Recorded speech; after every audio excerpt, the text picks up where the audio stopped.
Hey guys, welcome back to the channel. This is a story about what if Deku became a hero without a quirk part 1. If you guys enjoy this what if and want to see part 2, comment down below and let me know before I start. Please do support for more awesome content.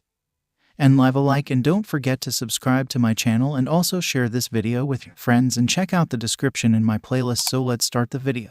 Prologue of the Warden. It was at age 4 that 𝗧𝗵𝗵𝗲 𝗔𝗂𝗧𝗔𝗢 found that the words all men are created equal was a complete lie. Some are stronger, some are faster, some smarter, some had more charisma. Even in the pre-Quirk era, it was clear that people were different in both abilities and level of skill. It became even clearer in the era of Quirk. Some could topple buildings, some could wield the elements, some could fly, some could outpace the fastest vehicles, and there are those that could never achieve that level of power. Those with quirks that are lesser in strength, those that only have quirks that change their appearance slightly, those whose quirks cripple them, those who just don't have a quirk at all. 𝗧𝗵𝗲 was in the second category, the very bottom of the power structure, quirkless, and because of that, he was told countless times that he would never reach his dream to be a hero. That would be lucky to be hired at a third-rate restaurant. Year after year after year, it was constantly pressed into his head, beaten into him even, that he was useless in the eyes of society. So, how did a quirkless, bullied, outcast of a power-filled world grew to become both a revered hero and a loving father of powerful orphans? 𝗧𝗵𝗶𝗿 didn't know how long he'd been standing up on this rooftop,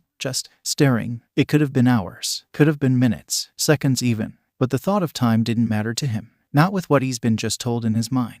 No, I don't think you can be a hero without a quirk. Honestly, should he really be surprised? Ever since he was diagnosed as quirkless, everyone has told him that being a hero was a pipe dream. His classmates, his teachers, 𝐒𝐻𝐻, his mother, even. Each and every person he came to know has told him the exact same thing, that it was impossible to become a hero without a quirk. Why should he expect the #1 hero, All Might, to be different? What made him even hope that he would be the exception to everyone else? You knew it was a pipe dream, 𝗧𝗵𝗲. The boy thought to himself. Deep down, you knew that it wasn't possible, that no one would truly believe in you. I just kept running from reality. But then, what could he do? Should he just be a police officer like All Might? Take up less dangerous roles that'll still help others? It would be something, at least. But would a quirkless nobody be accepted into these fields? Would a useless Deku be accepted into any field? Quirkless people, after all, are less likely to be hired versus those with a quirk, especially if that quirk is useful for that field. What are his chances, if the world already deemed him as useless? Is he just setting himself up for disappointment if he attempts to become an officer, or a doctor, or anything that involves saving others? Is it worth it to even try? Or should he just? For a moment, 𝗧𝗵𝗶𝗲 turned his eyes downward towards the street, Bakugo's last advice to him flashing in his mind.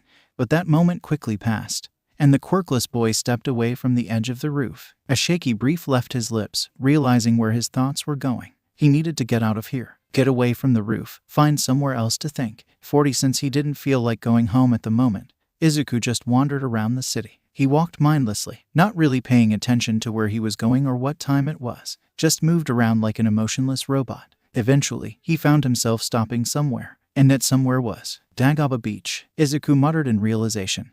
Looking around the trash-filled beach, his eyes gloomily went back downward. Figures that I'm here, of all places. This was once a beautiful beach that everyone would go to. However, trash kept getting swept in from the ocean, with others taking advantage of that by dumping their own trash, leaving this place to become a garbage dump. A place fitting for someone viewed as trash by the world. Tears started falling down 𝗧𝗵𝗶𝗲's face as he began processing the day he had. He was laughed at by his entire class when his teacher revealed his plan to enroll in UA. He was ridiculed and threatened by 𝗏𝗏 as well, being reminded that he'll never become a hero. If it was just those things, he would call it a normal day for him. Then the suicide bait came. Then the near death to a villain, being saved by All Might, and meeting for the first time, asking if he could become a hero without a quirk, finding out All Might's secret, being told by his favorite hero that he doesn't have a chance. All in all, the worst day he ever had. What should I do now? 𝗧𝗵𝗶𝗲 asked himself as he looked across the sea. Should he finally give up his dream? Except that without a quirk, he can't become a hero. It would be the smart thing to do. After all, there are other fields that he would have a better chance at, even with his quirklessness. Careers that he could still do some good, save others in less flashier ways. It wasn't completely hopeless. Giving up now would be better for him. That's what he told himself. But despite his own thoughts, no matter how many times he tried repeating this in his head, I don't want to give up, 𝗧𝗵𝗶𝗲 declared to himself, a fresh wave of tears trailing down his cheeks. I still want to be a hero. to save others with a smile on my face, despite being told by All Might, the #1 hero, the man he grew up idolizing, telling him that he doesn't have a chance. There's still this part of him that yearns for that dream, that still believes it's possible. But what can I do? Izuku wondered. Without thinking, he began pacing around the beach. Without power, there's always going to be a villain you won't be able to beat, someone always above my level. If there's someone that's able to permanently injure All Might, what chance do I have to?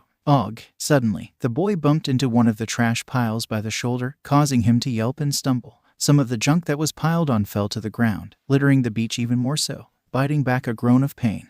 Izuku turned to the pile he bumped into, and in that moment, he spotted something amidst the fallen pile. Is that a support item? Curious, he bent down and picked up the support item. Said item in question was a glove, made of a combination of leather, cloth, and metal. Curious, he put the item on, wondering what it could do. He got his answer immediately. With no warning, the glove pulled itself into one of the junk piles, dragging a startled Izuku with it. Letting out a yelp, the boy found himself stuck in one of the pieces of metal junk. A magnetic glove. Izuku muttered in wonder. From what he could guess, this must have been made to scale metal buildings or interiors, potentially useful in certain situations, though it could give far more versatility if it was capable of sticking on any type of surface. If a hero lacked any quirks capable of freely moving around areas, such as flying or high jumping, then this would potentially offset that, and that when something clicked in Izuku's head. Perhaps, could I use support items to shorten the gap, get the power I lacked? While it wasn't common with the more popular heroes, there have been pros that use support items to cover for their weaknesses.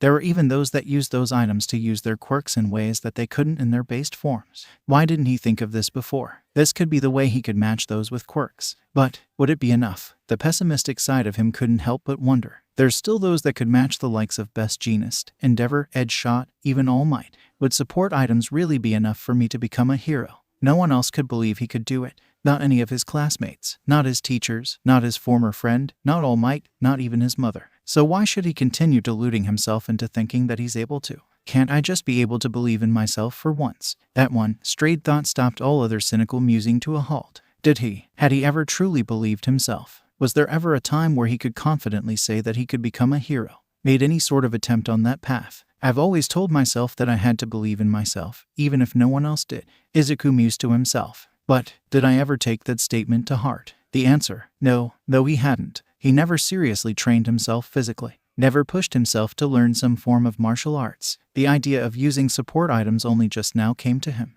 And while he created his hero journals in the hopes that they would be useful, honestly, it was merely to distract himself from the pain. But why? Even though becoming a hero was his dream, why had he never actively moved to that dream? The answer came quickly. Because the world continuously screamed, even beaten into him, that he couldn't.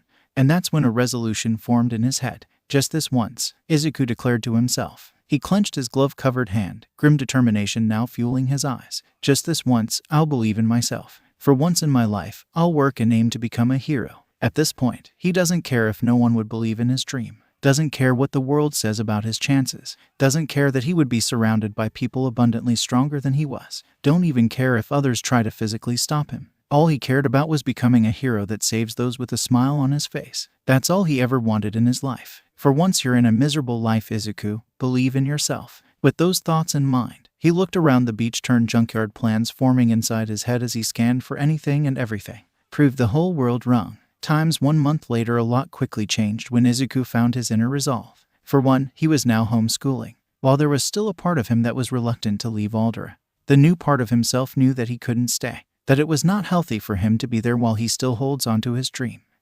As much as he valued his former friendship with Kacchan, it was just that, a former friendship. His childhood friend didn't hold that same value, if he ever did, and was determined to beat it into his head that he would never be a hero. It was the same with the rest of the school. Plus, homeschooling would give him more time to work on becoming a hero, and he was smart enough to study by himself. The next thing was moving into a new apartment. He wasn't foolish enough to be certain that Kacchan wouldn't just hunt him down. Despite hating his very existence, he really did make it a mission to make his life as miserable as possible. So for safe measures, the change of address was needed. Thankfully, he managed to do both without explaining to his mother why he wanted to. She was worried, yes, and likely had her suspicions, but she didn't push and adhered to his selfish requests. Finally, he made moves to actually give himself the strength to save others and face villains. From strength exercises to build muscle mass, to any form of combat training he's able to study and practice, he did all he could think of to prepare himself for the UA entrance exam.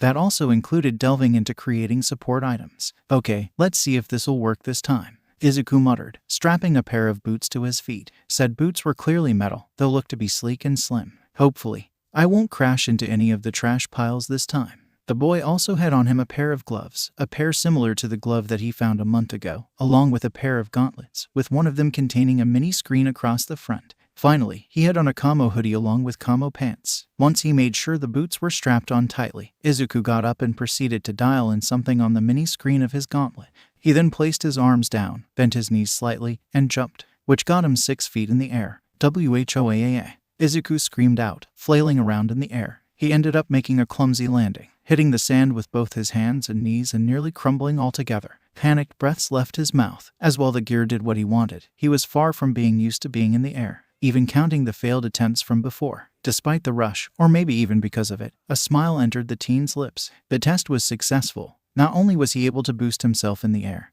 he's able to control the height to which goes up. Some refinement is likely needed, sure, but this was a big success. That's another piece of equipment in my arsenal, 𝗧𝗵𝗲 muttered to himself, taking out a journal and writing in it. Now, I should look into adding more offensive gear. 𝗳𝗏𝗄𝐴 Beach is proving itself to be a treasure trove for makeshift support gear. After finding that glove that day, he's been searching and cleaning through the wreckage in order to make his own gear. While it was a tough search, the reward was bountiful, with quite a few equipment now in his arsenal. A grappling gun that can help him move around more quickly. Magnetic gloves now capable of sticking onto any surfaces, not just metal. A set of camouflage hoodie and jeans that blend with the environment. All this he managed to find or create from the thrown away piles of junk. Who knew I could find a variety of support gear from the junk pile? 𝗧𝗵𝗲 mused to himself as he gathered some of the garbage around the area. Another thing he's been doing was cleaning up the area as he goes, as a way to get some physical exercise, with the added bonus of doing some community work. I mean, a lot of the stuff here is incredible. Why would anyone just throw them out? It was something 𝗧𝗵𝗲 could hardly understand.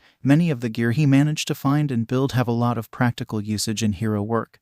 Why throw them away and not find those who could use them? Well, if no one else can find use for these equipment, then I will, 𝗧𝗵𝗲 thought in determination. As someone lacking in everything, he'll find ways to make use of them. After a bit more cleaning, the green-haired boy began walking home. As he weaved through the crowd of people, he looked over his journal of support gear. The shock gloves would be tricky. I need to make sure the voltage doesn't end up hitting me, 𝗧𝗵𝗲 analyzed. I'll need to ensure that the volts only go to the glove, and not on any part of my body or clothes. Maybe I should move to range weaponry instead. Maybe a gun that shoots out volts of electricity. Again, I need to be careful with the voltage, less. As he was walking, he was mumbling out the thoughts in his head. There were a few weird looks coming from those around him, but other than that, no one bothered him, so he remained in his thought bubble, not paying much attention to his surroundings. However, he was brought out of that bubble when he felt something hit him by the waist. Whoa, unprepared for the sudden impact, 𝗧𝗵𝗲 ended up falling on his butt. Immediately, panic entered his eyes as he searched for the one who tackled him. Was it 𝐭𝐻𝐿? Did he find me? Is it someone from school? What? All panicked thoughts stopped when his eyes landed on the likely culprit. A little girl, likely 6 or 7, with long white hair and what looked to be a horn across her forehead. The girl had on a white shirt that looked too big for her, along with bandages wrapped loosely around her arms. She also had red eyes that were clearly filled with panic and desperation. Are you okay? Immediately, sat up on his knees to check on the girl, his eyebrows creasing with worry. What's wrong? Were you running?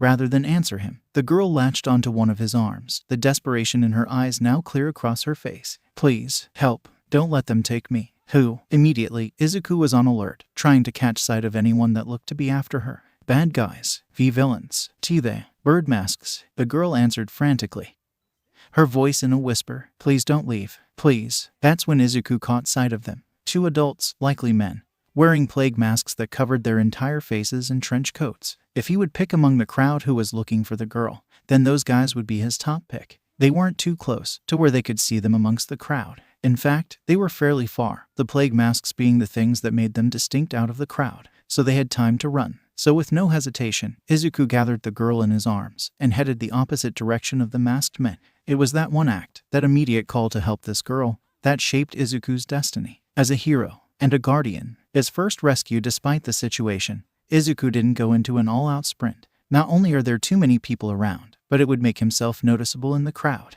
so he had to take it slow. weaving through the crowd as he put as much distance from the plague masked wearers as possible. While he was doing this, he kept the girl close to himself, shielding her as best he could from anyone seeing her from behind him. He's not sure if the two men saw him picking the girl up, but if they were unaware, then it's best not to let them become aware of this. That thought process also got him to pull up his hoodie so they won't be able to identify him by his green hair. As he weaved through the crowd, he did best not to turn into a panicked mess. Don't panic, don't panic, don't panic. Just keep putting more distance from them and head to the police station. He told himself, don't run, just walk for now. Don't put attention on yourself, just blend in with the crowd. This is like evading 𝐒𝐭𝐽 and his friends. Just don't get yourself cornered and you're fine. He repeated those thoughts in his head, as well as different backup strategies in case they managed to catch up to him. This helped him keep calm and not do anything drastic. His thoughts momentarily stopped when he heard the sound of bodies pushing one another, with startled yelps and cries accompanying it.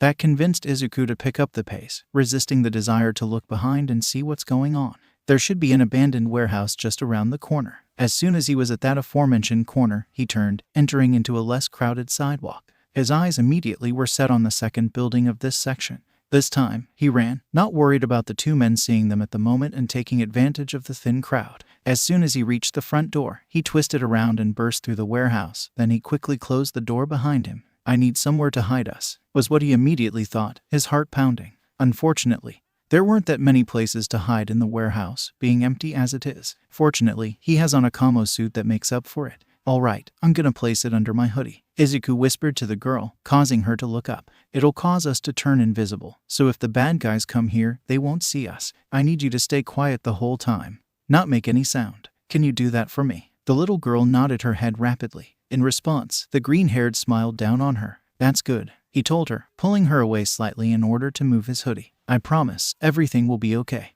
You won't be taken by the bad guys. Heading to one of the corners at the front part of the building, he lifted up his hoodie for the girl to crawl into. She didn't hesitate to cling onto his body once more. Once he covered her with his hoodie, he sat down and began fiddling with the mini screen across his forearm. A second later, his clothes blended with the surface around him. He then zipped up the front of his hood, effectively making himself invisible to the naked eye. Then they waited in silence for the two men to possibly come in. All the while, Izuku felt his heart pounding rapidly and sweat building up across his face. This could go wrong in so many ways. If one of them has a quirk that could see through camouflage, it's over. If they look around for some reason and bump into him, they'll be caught. If his camo suit decides to malfunction on him, today of all days, they'll be caught. If they're caught, he's likely dead, and the little girl will be taken for who knows what. But the chances for any of those things are minuscule. His camo suit has been working great, with no signs of error, and it's extremely doubtful that they would look around thoroughly enough in here to bump into him.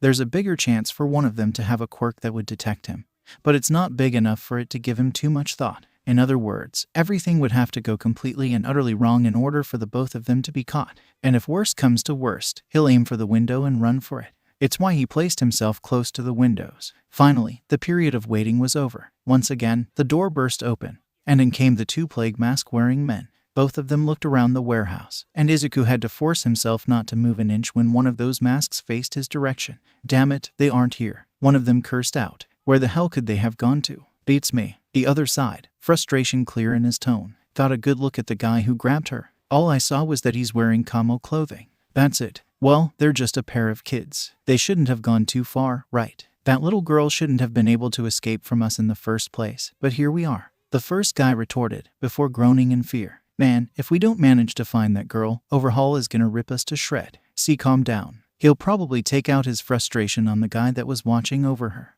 The second one reassured the first, though he also sounded nervous. Besides, we still have plenty of time to find her. I'm sure she can't have gone too far. Let's fucking hope so. With that, the two left the warehouse, leaving the door open and unknowingly leaving the hidden duo alone. Slowly, Izuku stood up from the corner and creeped towards the window. He felt the little girl tense up from inside his hoodie, but didn't make any sound. Looking out, he saw the two plague-wearing villains walk further from the warehouse, likely looking around for any sight of them. Once he felt they were far enough, he made his move. Unzipping the front hood, he began typing on the mini screen. That caused his hoodie to turn white, and his pants blue instead of camo colors. I'm now very grateful I could change the color of this suit, Izuku mused to himself. It wasn't the intended use for the suit, but it's proving to be a useful tool, at least for this occasion. He pulled up his hoodie, letting the girl out from his clothes. She currently had her face buried into his shirt, likely to stop and muffle any sound from her. All right, the villains are gone now, Izuku told her softly, getting her to look up at him.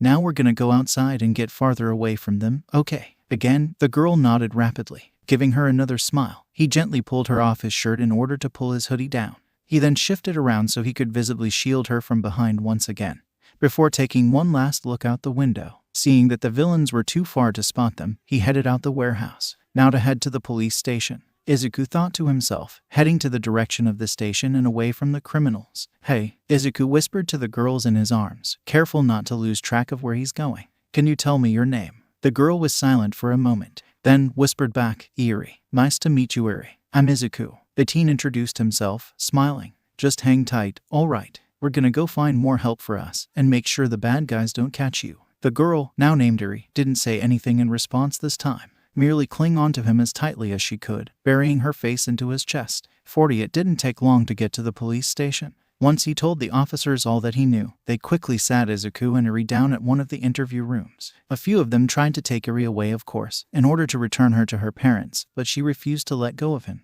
In the end, they had little choice but to leave her with him for now. Soon enough, a detective named Naomasa Tsukachi told him about the men chasing Eri, how they were part of the Yakuza, that the man they mentioned, 𝗲𝗏, was their leader, and how the police had been trying to catch him for years, with little progress. That led to them asking Eri herself why she was held by them, and what she told the two. Just recalling them made him sick to the stomach. Thankfully, he and Eri's words, combined with Tsukachi's lie detection quirk, was enough to grant a search warrant against 𝗲𝗏. All they needed to do now was wait for him and his group to be taken down and arrested. While that was happening, the detective requested that Eri stay with Izuku, something that the boy happily agreed to. After hearing what she went through, he didn't want to leave her, and it's clear that she felt similarly. And since neither of the men saw his face, there was no need to worry about being sought for, though he needed to be driven home so that he doesn't accidentally end up encountering any of 𝗲𝗏's men. So the child and teen pair ended up being taken to the Midoriya's new apartment in a police car by the detective, something that his mother caught through the window of their home. Izuku, what happened? Why were you in a police car? Why is there a child in your arms? What happened? Mom, don't worry. I'm okay, Izuku assured his frantic mother. Silently, he comforted Eri by rubbing her back, feeling that she's shaking. I'm not in any trouble or anything. Detective Tsukachi just drove me home so we wouldn't be spotted by anyone. There's someone looking for you. Not me, specifically. The boy quickly corrected himself, before his mom could have a heart attack. They're looking for Eri here. They never saw my face, and they don't know who I am, and the detective just wanted to keep it that way.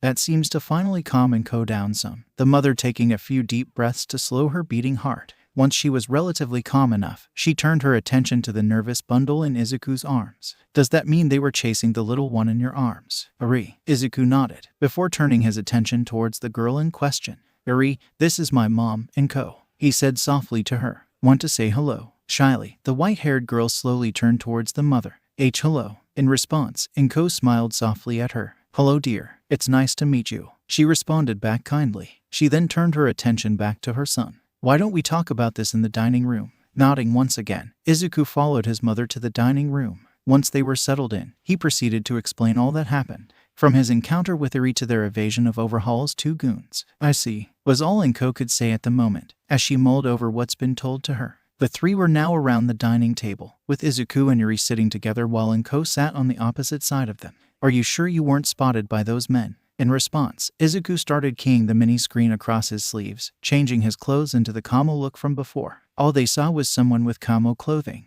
Typing on the screen again, it changed back into the white hoodie and blue jeans pair. If they turned around, all they would have seen was someone wearing a white hoodie and blue jeans. So your little projects helped you out, after all. 𝗏𝗏 sighed in relief. While she's trying her best to be supportive in whatever her son does, the mother knew what Izuku was creating all these gadgets for. It made her worried, seeing her boy so determined to become a hero. That would make stuff like this to do so. Now though, she had to be thankful that her son did so. Not only did he save a little girl, he also kept himself out of danger with that hoodie. Well, Eri, 𝗏𝗏 shifted her attention towards the young girl, giving another smile. You're welcome to stay here for as long as you want. You'll be safe here while the police capture the people that held you. At that, Eri found herself tearing up. 𝗬𝗏𝗏. Eri. Izuku looked down at the girl with slight concern. Are you okay? Why are you so nice to me? the little girl croaked out, her grip on Izuku becoming tighter. I'm cursed. A monster. I hurt people, make them disappear. I don't. 𝐼𝐬, stop. Izuku cut her off gently, yet firmly. Don't believe any of what 𝗏𝗲 said to you.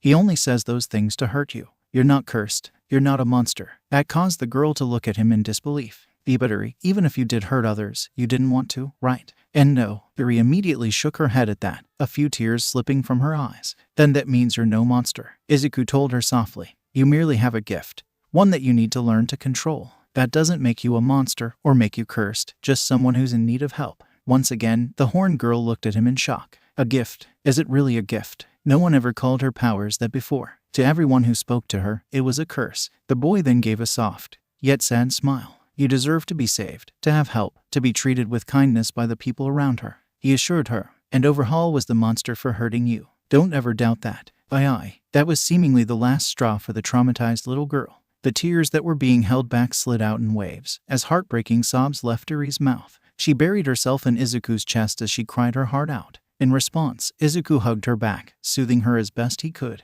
All the while, his mother was looking at them with teary eyes and a proud smile. Izuku, her boy really did have that kind and heroic heart. It's something that she can't help but feel pride for. But it also fills her with worry for his future. 1 week later, the arrest of 𝗏𝗏 and his group, 𝗧𝗵𝗲, happened fairly quickly. Turns out, there was a civil war with the Yakuza group, with many of them rebelling against 𝗏𝗏. They apparently liked the previous boss much better, and after years of being ruled by 𝗏𝗏 with fear, many felt enough was enough. That gave the police the chance to come in the middle of it and catch them by surprise. It also explained how 𝗃𝗏 was able to escape and run so far, without 𝗏𝗏 himself coming to retrieve her. He had his hands full with the rebellion in his organization, and once he found out about her escape, could only send 2 of his men after her. That, along with 𝗃𝗏's testimony, was more than enough to make arrests. Already having a warrant for investigation, the police were more than justified to gather a force of both officers and heroes to take down the group. It was news that elated Izuku once he heard about it from the detective.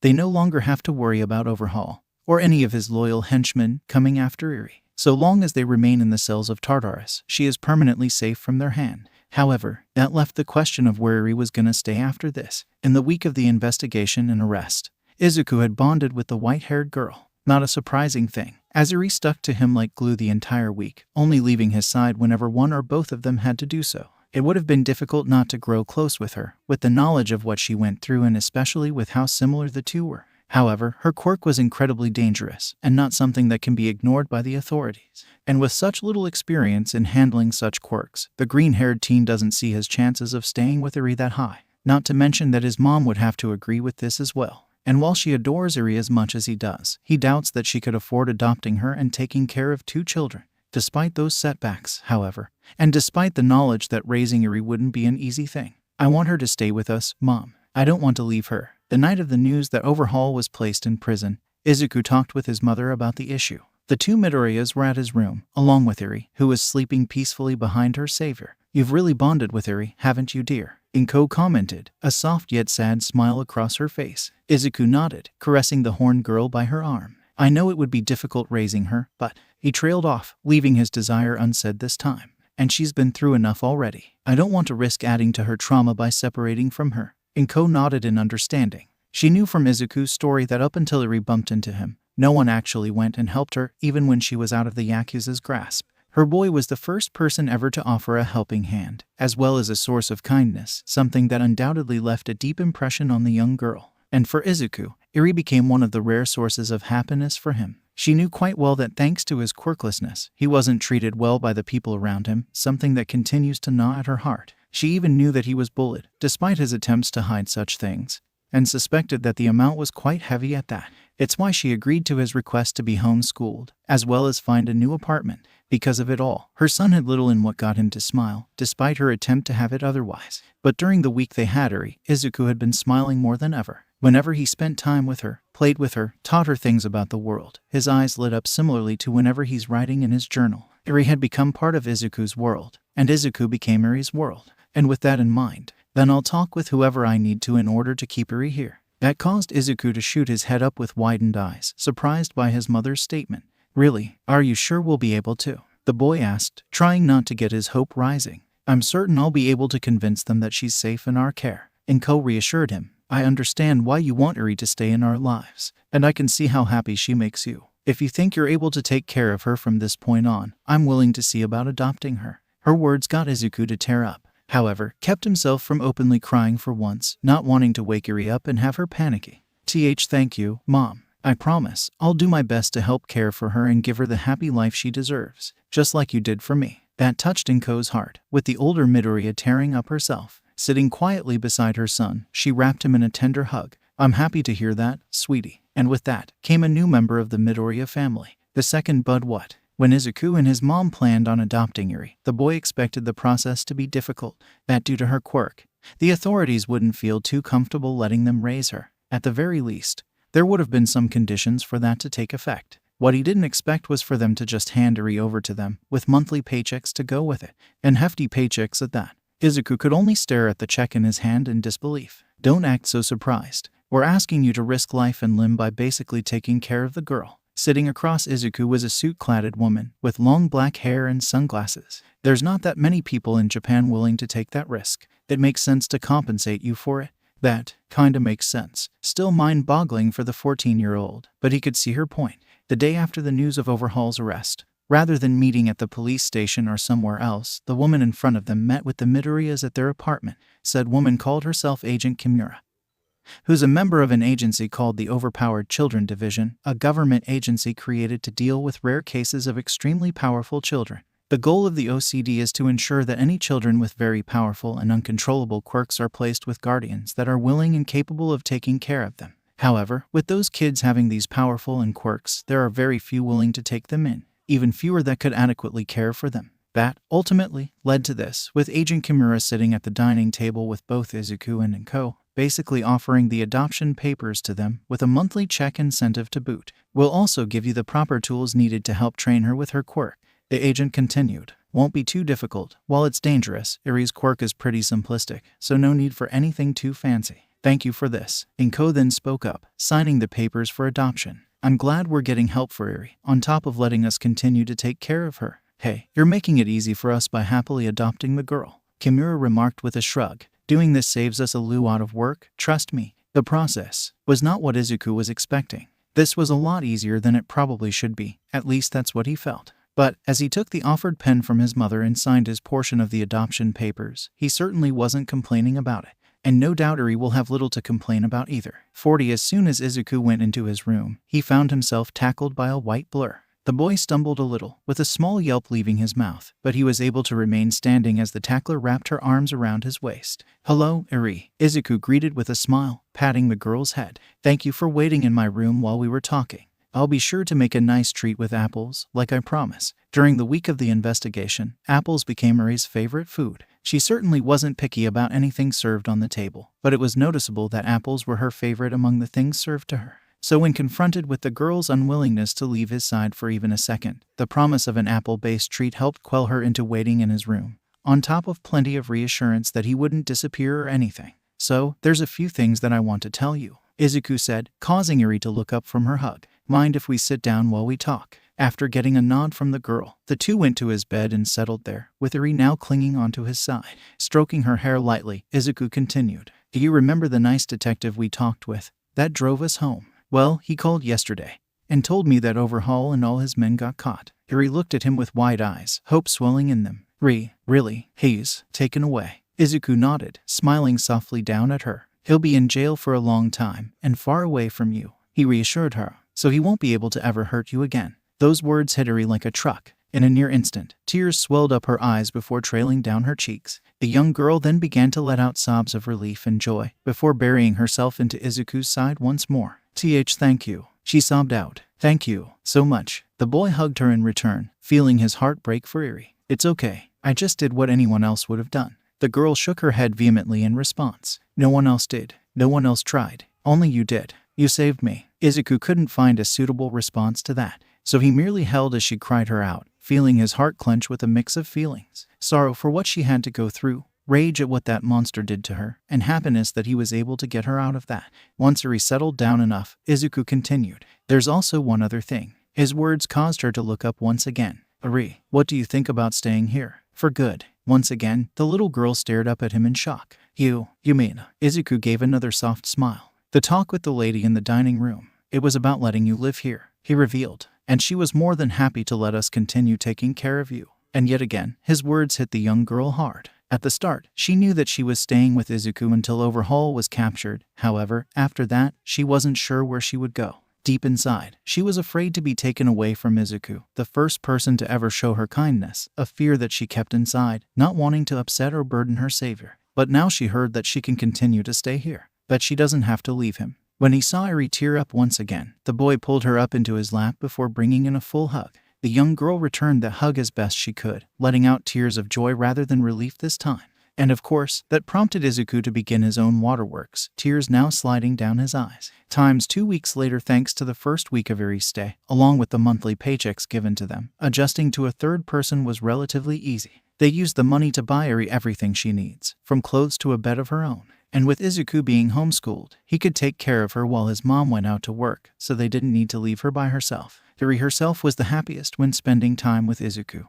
And the boy himself found his day lightened up with his new little sister. Didn't matter what they were doing, be it finding fun activities at home, teaching her things, or simply watching TV, both of them enjoyed whatever time they spent with one another. However, there would have to be one issue he could name. It would be his pursuit of becoming a hero. He hadn't given up his dream, far from, in fact. Knowing what Eri had to go through at the hands of 𝗏𝗏 merely incentivized him further to save those like her. But now that she's in their care, he has to balance taking care of the girl and preparing for the career he's aiming for. Not an easy thing to do, considering that Eri doesn't like leaving his side for even a second.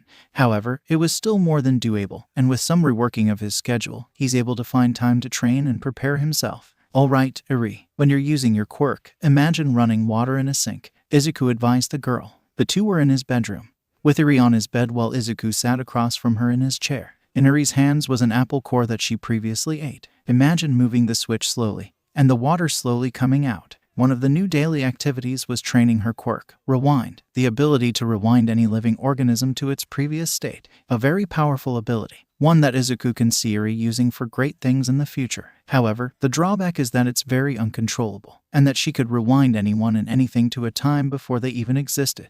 That made the quirk incredibly dangerous, and was the cause of the death of her father. Thus, training is needed so that her quirk doesn't remain out of control, and so she can safely use it in the future. To do that, Izuku took to showing Eri the water in the sink being turned on and off slowly. Give her that visualization in her mind for when she practiced with her quirk, and it seems to be working. With her horn grown and glowing, and her face scrunched in concentration, the apple was slowly growing back into its full, uneaten form. About 3/4 of it was restored, and the rest suddenly grew back in an instant. And before Izuku or Eri could do or say anything, the apple then shrunk and disappeared from Eri's grasp. Eri clenched the empty air in frustration, a frown now across her face. It's all right. It takes more than a few tries to get your quirk under control, Izuku assured her. Now, try turning it off. Imagine moving the nozzle slowly, turning the running water off. Concentrating once again, Eri closed her eyes and did what Izuku told her to. Slowly, the horn began receding back to its regular form, before growing back once again, sparks flying from it. Arg, Eri cried out in exertion and frustration, trying to wrestle control back into her hand. Unfortunately, her rising emotions made it even more uncontrollable, making her quirk more unstable. Seeing this, Izuku immediately grabbed the dart gun on his leg and shot Eri in the arm. That got a yelp of pain from the girl, with her clutching the area the dart hit, before feeling droopy and then falling over on the bed, her horn now fully resetting itself into its base form. Well, at least the running water idea seems to be working, Izuku mused, a tad sadly. That's more progress being made than last week, at least, but it's going to take a while before Eri fully masters her quirk. Even just turning it off and on took incredible effort on her part. Still, Izuku's confident that Eri will eventually get the hang of using it. I just wish I didn't have to shoot her every time. The green-haired boy sighed, looking at the gun in his hand with a conflicted expression. It was issued to him by the OC.D for whenever Eri's quirk went out of control. He wasn't a fan of using it, for obvious reasons, but he understood it was needed so that no one gets harmed by her quirk. A necessary evil, as it were, shaking away the thoughts for the time being. Izuku placed the dart gun on the table before getting himself ready to go out. There's a few things he wanted to do, and with Eri out of it for a bit, he has the time. The first place he went was Dagaba Beach. He goes there early in the morning now, or whenever Eri is knocked out from quirk training, to further clear the beach out and find new material to scavenge. Afterwards, he planned to go to the store to get a few extra items for his current main project, as well as a bag of apples for Eri. They just ate up the last few today, so he figured now would be a good time to buy some for Eri. Think today, I'm gonna see about converting the magnetic gloves into shock ones. Izuku mused as he carried some of the junk in his hand. If I combine the gloves usage, then it would be easier than just switching to whatever gloves I need. But I need to figure out what material I need for that. Well, perhaps some of the rusted cars here will help with that. How rusted cars ended up on the beach, Izuku could only guess. Likely have something to do with all the illegal dumping. And that's how Izuku time went for the next half hour, cleaning up whatever he could in the form of exercises while occasionally taking anything interesting or useful. Once half an hour passed, he took a step back to observe his progress, wiping a bit of sweat from his forehead. Well, there's less junk compared to last month, Izuku analyzed as he looked at the large pile of trash. But I still have a lot more to go through. While the addition of Eri made things a tad complicated, Izuku is still confident he would be able to clear this place by the time of the UA entrance exam. And even if he couldn't, he would still develop enough skills, muscle mass, and support gear to have more of a fighting chance to pass. Alright, now for a quick stop at the market, and then head home, Izuku said to himself as he turned around to head to the market. And was promptly knocked back by something colliding on him. Izuku let out a startled yelp before falling on his butt. Oh, what was? Opening his eyes, he was met with a green-haired, green-skinned little girl in front of him. One that wore raggedy-looking clothes, as well as a panicked expression. The green-haired teen was hit with a suspicious feeling of déjà vu. Then he heard loud, angry voices from the distance, and turned his head to see a group from afar, rapidly coming their way. Yep, this was looking very familiar to the teen. The girl seemed to also take notice of them, which got her to cling on to Izuku desperately. Please, help, she begged, the desperation very clear in her tone. Don't leave, they'll hurt me. Please. It was clear that the green-skinned girl was very exhausted, likely meaning that she's been evading her pursuers for a while now, which meant she couldn't continue running like she had been, not without collapsing. He quickly gathered the girl in his arms before leaping down back into the junkyard. He ran deep into the piles of junk before hiding behind one of the stacks, trusting that the large piles around them could conceal them from outside view. He then peeked from behind the stack he's hiding behind, eyes narrowed. It took a bit before the group he spotted got to where and the girl were at. From where Izuku was hiding, it looked to be a group of guys, either older teens or young adults, all of them having gangster looks and clothing.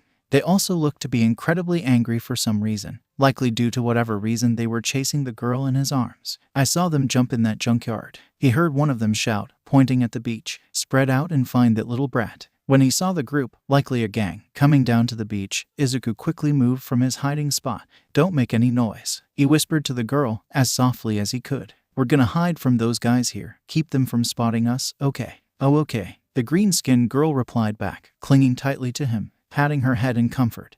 Izuku focused on evading the group. You know this area. They don't. Keep far, keep eyes on them, keep from getting cornered. When you see a good opening, take it and go. And so the time was spent hiding and evading the gang after the girl. Whenever one or two got too close, he moved to another part of the beach. When it sounded like he could get cornered, he climbed on top of the junk with his gloves or distracted them by throwing something solid a distance away from him. We weaved around the beach, careful not to make any accidental sounds, and keeping far enough away from the thugs. It helped that none of them seemed that bright or that stealthy, judging from the sounds they make. Eventually, Izuku and the girl found themselves close to the exit.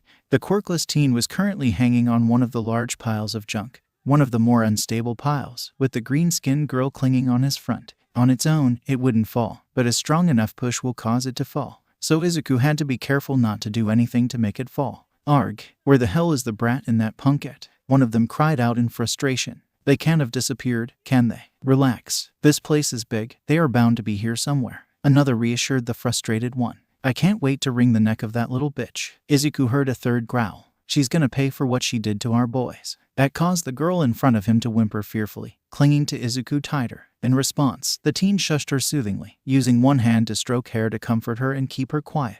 Peeking from the junk he's hiding behind, he saw that all 5 of the gangsters were turned away from the duo and moving further into the beach junkyard. Perfect. Now's my chance. He then began to climb down a few steps, planning to book as fast as he could while their pursuers were unaware. And then his phone started ringing. Both Izuku and the girl froze, dread quickly filling both of them. A second later, they heard 5 men talking. Huh, is that? It's coming from over there. Plan B. Quickly typing a few things on his forearm monitor, he faced the exit of the beach, bracing his arms and legs. Hold on. Trusting the girl will keep to him tightly, Izuku pushed himself off the junk pile, his booster pushing him far. As they flew in the air, the boy curled himself protectively over the little girl to absorb the damage. When they landed, the two rolled in the sand, before coming to a stop close to the stairs above. Izuku quickly got up, spitting out the bits of sand that got into his mouth, and took a quick glance behind him before booking it.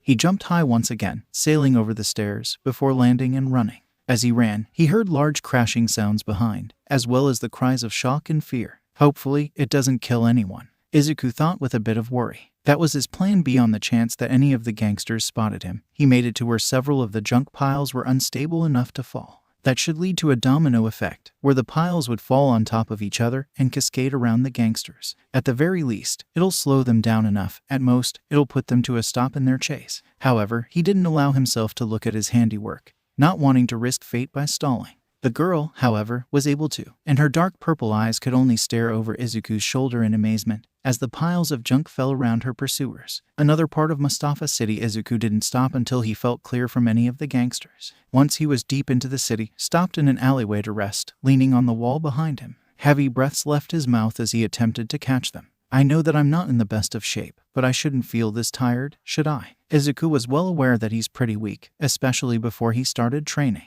But he's been exercising for close to 2 months now, and even before, he was often on the run for something. So he shouldn't feel this tired, right? You saved me. He was brought out of his thoughts by the voice of the girl in his arms. He looked to see her looking at him with watery-eyed amazements. They were chasing me, and were going to catch me, and hurt me, and you. 𝐴𝐴𝐴𝐴𝐴. You're safe now. Izuku comforted the girl, bringing her close and stroking her hair. In response, the green-skinned girl gripped onto him tightly once more, tears of fear and relief slipping from her eyes. You saved me, she repeated once again through her tears. Thank you, thank you, thank you, thank you. Hey, don't worry about it. I'm glad I was able to save you, Izuku told her softly. A part of him thought about asking why she was being chased, but with another glimpse at the state she's currently in, he decided to wait a moment before asking. So he pulled out his phone, taking the time to check who called him. Turns out, it was his mom. She must have got worried since I haven't returned home yet. Before he left, Izuku told his mom that he would be back in around an hour. And judging by the time on his phone, it's been past that allotted time he gave himself. So preparing for an overly worried phone call, Izuku called back the missed number, trying to control his labored breathing. Said breathing caught the attention of the young girl, who looked up at him in concern. Mister, before Izuku could take notice of her concerned murmur, his call was picked up, and he was met instantly with the worried voice of his mother. Izuku, are you all right? Where are you? You said you'd be back by now, but… Mom, I'm all right. I'm all right. Izuku quickly spoke up, trying desperately not to sound weak or exhausted. I just got sidetracked is all. What happened? Well, it was getting harder and harder to speak now, his breath getting more and more labored. What's going on? Why does he feel so tired? So, mister, are you okay? The girl called out, sounding even more concerned. When he looked down, he saw a fearful look from the child. Did I? Is that another voice? Are you with someone? Inko, hearing the girl from the phone, questioned. Izuku, are you sure you're all right? Honestly, no, he's not sure. And just as he thought that, he found himself falling flat on the ground, dropping his phone and his grip on the green-skinned girl gone.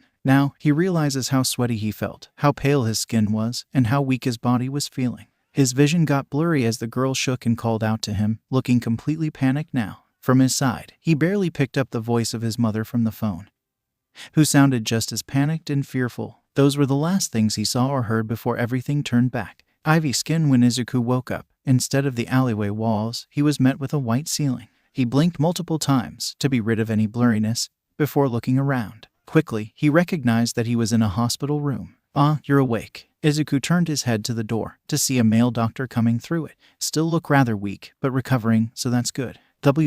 What happened? The green-haired teen asked weakly, pushing himself up. The green-skinned girl. Is she okay? Where's? Look down at the bed. Izuku did so, to see not only the green-skinned girl he saved on one leg, but also Eri on his other leg. Eri, your mother and little sister came by some time ago. The doctor explained. Your mother had to leave for a bit, but your sister remained here with the other girl. Izuku nodded. That made sense. The only thing that confused him, however, short story, is that you were poisoned, and you needed to be detoxified. The doctor answered his unasked question. The long one. The girl's name here is Tifa, and her quirk is called Ivy Skin. One touch of her skin leaves a toxin that drains you, and leaves you sick. Long enough contact with her can kill you. From the looks of it, any direct contact between you two was brief, so that's fortunate.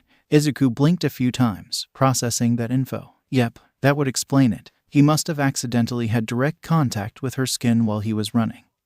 Or when he jumped and they were rolling in the sand. All his thoughts at the time was to escape from those gangsters, and neither had the time nor the knowledge to worry about skin contact with her. Izuku, is Mr. awake? Izuku quickly looked down to see the two girls in front of him slowly wake up. Once they were fully awake, their eyes were immediately set on boy's form. Izuku, you're awake. Eri immediately jumped on him and clung onto him, tears pooling her eyes. You're okay, she said tearfully. You're okay, you're okay, you're okay. I'm sorry, I didn't mean to touch you. The other girl, Tifa, on the other hand, got on her hands and knees before repeatedly apologizing. I didn't want to poison you, I mean it. I'm sorry. I'm so sorry. Hey, it's okay. It's okay. Izuku patted Eri in comfort as he went to reassure both girls. One hand moved to pat Tifa as well before stopping, remembering what Tifa's quirk was. As he was doing so, the doctor moved to the exit. Your mother is in the lobby right now, so I'll let her know that you're awake. Excuse me. He then left, leaving the two kids and the teen alone together in the room. Eventually, Izuku managed to calm the two down enough, leaving a momentary silence between them. Within the silence, the green-haired teen put his focus on Tifa. Hello, my name is Izuku. I am Tifa. The girl responded hesitantly. She looked down guiltily. I'm sorry. I didn't mean to use my quirk on you. Hey, don't worry. It's all right. Izuku quickly interrupted, giving her a reassuring smile. I know that it was an accident, and I'm still alive, so things are okay. That earned a look of surprise from the girl. You're not angry with me? Of course not. Why would I? People would get angry with me when I accidentally touch people, Tifa answered, looking down sadly. They get angry or get scared of me, and yell and throw things at me. That's when Eri spoke up. Izuku, won't do that. The white-haired girl moved her head to give the green-skinned one an earnest look. He's a nice person. He would never do those things. Izuku was surprised, as well as touched, that his adopted sister would speak up for him when he knew that she had trouble even looking at others outside of home. Shaking off his surprise, he put his focus back on Tifa. She's right. I won't ever hurt you or get angry at you for touching me. After all, it was an accident, right? Oh, of course. Tifa nodded her head rapidly at that. Then there's no reason for me to get angry at you, Izuku told her simply. After all, I'm up now. His words got the ivy-skinned girl to tear up, with her lips trembling. You promise? Izuku smiled in response, a smile filled with a tad bit of amusement. If I could, I would make a pinky promise with you. How about when I get my gloves back? That got a giggle from the girl, a wobbly smile now across her face. Deal, Izuku. The boy turned his head towards the one calling him, just in time to see his mother kneel at the side of his bed, tears falling like waterfalls. The doctor just told me that you woke up. I was so worried. Are you okay? You don't have any other injuries, do you? I'm fine, Mom. I'm okay, Izuku assured her. Other than the poison, I didn't get a scratch on me. Hearing that, 𝐭 took a few deep breaths to calm herself. That's good. I'm glad you're okay, sweetie. That makes two of us. Would have caused some trouble if you weren't. Again, Izuku jerked his head up to see Agent 𝗵𝗲 standing at the doorway. Agent 𝗵𝗲, Izuku spoke in surprise. Yo, didn't expect to see you again so soon, the agent said casually, walking to the group. And with another kid in your lap, no less. I'm kinda surprised too, Izuku responded with a sheepish chuckle. Then a thought came to mind.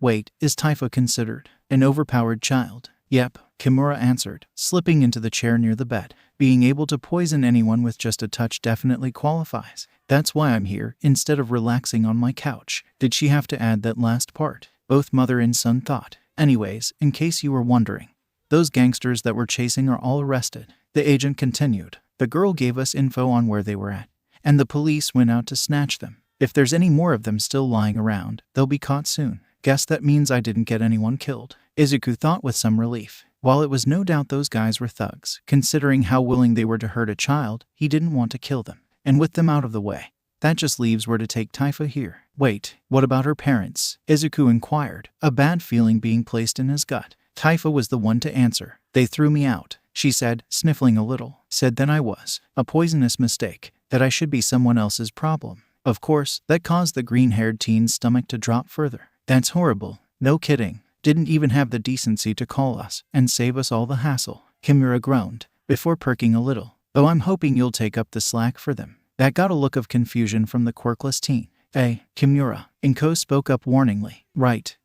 No pressuring him, got it. The agent raised her hand up in surrender, before shifting attention to the two young girls. "Hey girls, mind giving us the three of us some privacy for a bit? We need to talk with your hero about something." Izuku felt his heart skip a beat in the casual way Kimura referred to him as a hero. However, he quickly squashed any rising feelings on it, knowing it wasn't that serious of a statement on the agent's part. Pushing down those feelings was made easier when he felt Eri squeeze his waist tighter, indicating that she doesn't like the idea of leaving his side. "Hey, it's okay," Izuku told her softly, rubbing her back. "We'll just be talking for a little bit. I'll be right here when you come back in." He turned his head to 𝗧𝗵𝗶. "Can you keep Eri company while we talk, please?" 𝗧𝗵𝗶 nodded with childish determination. "I'll make sure Eri doesn't be lonely." After a bit more coaxing, Eri reluctantly detached herself from Izuku before she and 𝗧𝗵𝗶 left the room. Once they left, Agent Kimura quickly went to business. So, as mentioned, her parents threw her out. She stated, and with her OPC status, it'll be so difficult finding a new home for her. If there was someone who already proved themselves to be a good caretaker, who already has the girl's trust, and wouldn't hold a grudge for being accidentally poisoned, then there would be no worries about where she'll go. If she was trying to be subtle, she wasn't being good at it. "Mom," before he could make any decision though, Izuku turned to his mother, wondering what she had to say about this. "I'm leaving the decision up to you, Izuku," 𝐭 told him. "You'll be the one taking care of her if you accept. Plus, with the checks that come with OPCs, money isn't something to worry about. But why leave it up to me?" Even if he would be the one taking care of both Eri and 𝗧𝗵𝗶, he knows that this isn't a decision that should be left to someone his age. "I trust you, dear. I know you're mature enough to handle decisions like this," 𝗏 said with clear certainty. "I also know that you wouldn't just want to leave 𝗧𝗵𝗶 without knowing she'll be okay." That caused the boy to look away sheepishly, knowing that she's right. With her status as an OPC, it would be significantly harder to find a good home for her, and wasn't sure if he could fully trust the OCD to find a good place for 𝗧𝗵𝗶, with how reluctant Agent Kimura seems to be regarding the job. "How likely is it that 𝗧𝗵𝗶 would end up in a bad home?" Izuku asked the agent warily. "Enough that you probably wouldn't feel comfortable about it," Kimura answered, folding her arms together. "Trust me, despite my demeanor, I do take this job seriously. Would be counterproductive otherwise, and leave me with more work. Very few are willing to take that risk. Even fewer that can adequately care for these kids. And you think a quirkless teenager can handle another OPC because? That should tell you the state of Japan's compassion for these kids." Izuku bit his lip at that. He knew that adopting a second child would make obtaining his goals a bit more difficult, but the thought of leaving it up to fate for where she'll end up leaves an ill feeling in stomach. What kind of hero would be if he wasn't willing to provide another child a home if he could? "All right, I'll adopt her," Izuku eventually accepted. Kimura grinned at that. Yes, another day of paperwork avoided. She quickly pulled out the adoption papers and a pen before placing them on the bed. "You're quickly becoming my favorite person, kid. Not sure if I should be happy about that. Hey, it never hurts to have a friend in the government." Izuku decided to not comment on that, merely signing his portion of the adoption papers before handing them to his mother. Once she signed her part of the papers, Kimura gathered them up and placed the papers in her satchel. "All right, I'll let the kids come back in, so you can bring the good news later, kiddo." With that, the agent got up and left the room, leaving the door open. Moments later, both girls ran back in, with Eri quickly climbing up and getting back to hugging Izuku. 𝗧𝗵𝗶 also climbed up, though kept a bit of distance away from the two. "Mr. Izuku, I kept Eri from being lonely, as promised," she stated proudly. Izuku smiled at that. "Thank you, 𝗧𝗵𝗶. I'm glad to hear that." He then turned his attention to Eri. "Did you enjoy her company, Eri?" Eri nodded across his side. "She's nice," she muttered, looking up at her brother. "And she's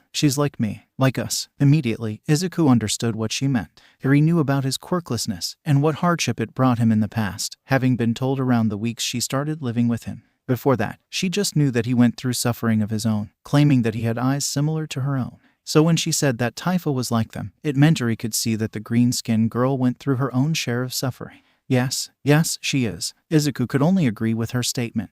He then put his focus on both of them. "So, what do the two of you think about living with each other?" That got both girls looking at him with wide eyes, hoping to pull into 𝗧𝗵𝗶's purple ones. Does that mean what I think it means?" the green-skinned girl asked. Izuku smiled. "We know that your actual family doesn't want you anymore, so you can come with us and be part of our family." For a moment, 𝗧𝗵𝗶 could only stare at him before a massive smile broke her lips. "Thank you." In under a second, the girl burst forward and latched onto Izuku's other side, drawing a small yelp from him. Luckily, he moved his arm away, so there was no accidental contact. Thank you.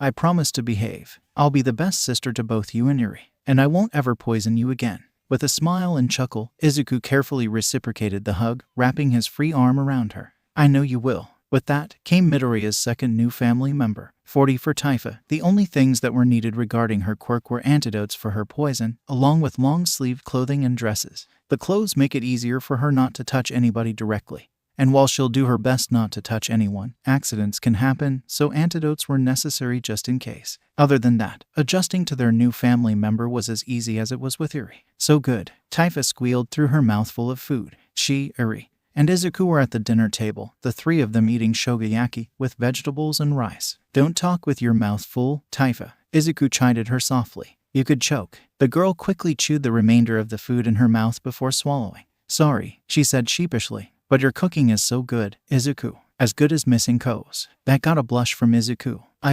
He couldn't help but duck his head a bit. I don't know if I'm as good as Mom. I do, though, 𝗧𝗵𝗶 stated in an innocent retort. And your cooking is just as good, I swear. Eri followed with a few nods. I agree. She then spoke, her voice much softer. I like it when you cook. The boy's blush spread even further. Thanks, you too. I'm happy to hear that. 𝗧𝗵𝗶 was a big ball of talkative energy. It seemed like no matter the day or the time, she doesn't seem to run out of things to say or talk about. Reminds him of his own mutter streaks when he actually thought about it. It contrasts surprisingly well with Eri, who talks very little. There were times where the rewinder would get overwhelmed, but over time, she quickly got used to 𝗧𝗵𝗶's motor mouth. As the three finished up their meal and gathered up their plates, 𝗧𝗵𝗶 went up to Izuku's side. Hey, Izuku, she began as she followed the teen to the kitchen. I noticed that you go out every morning, before me or Eri get up from bed. That caused Izuku to look down at her in surprise. You saw me, 𝗧𝗵𝗶 nodded. I woke up one time and saw you go out in that hoodie you wear. But why? What are you doing?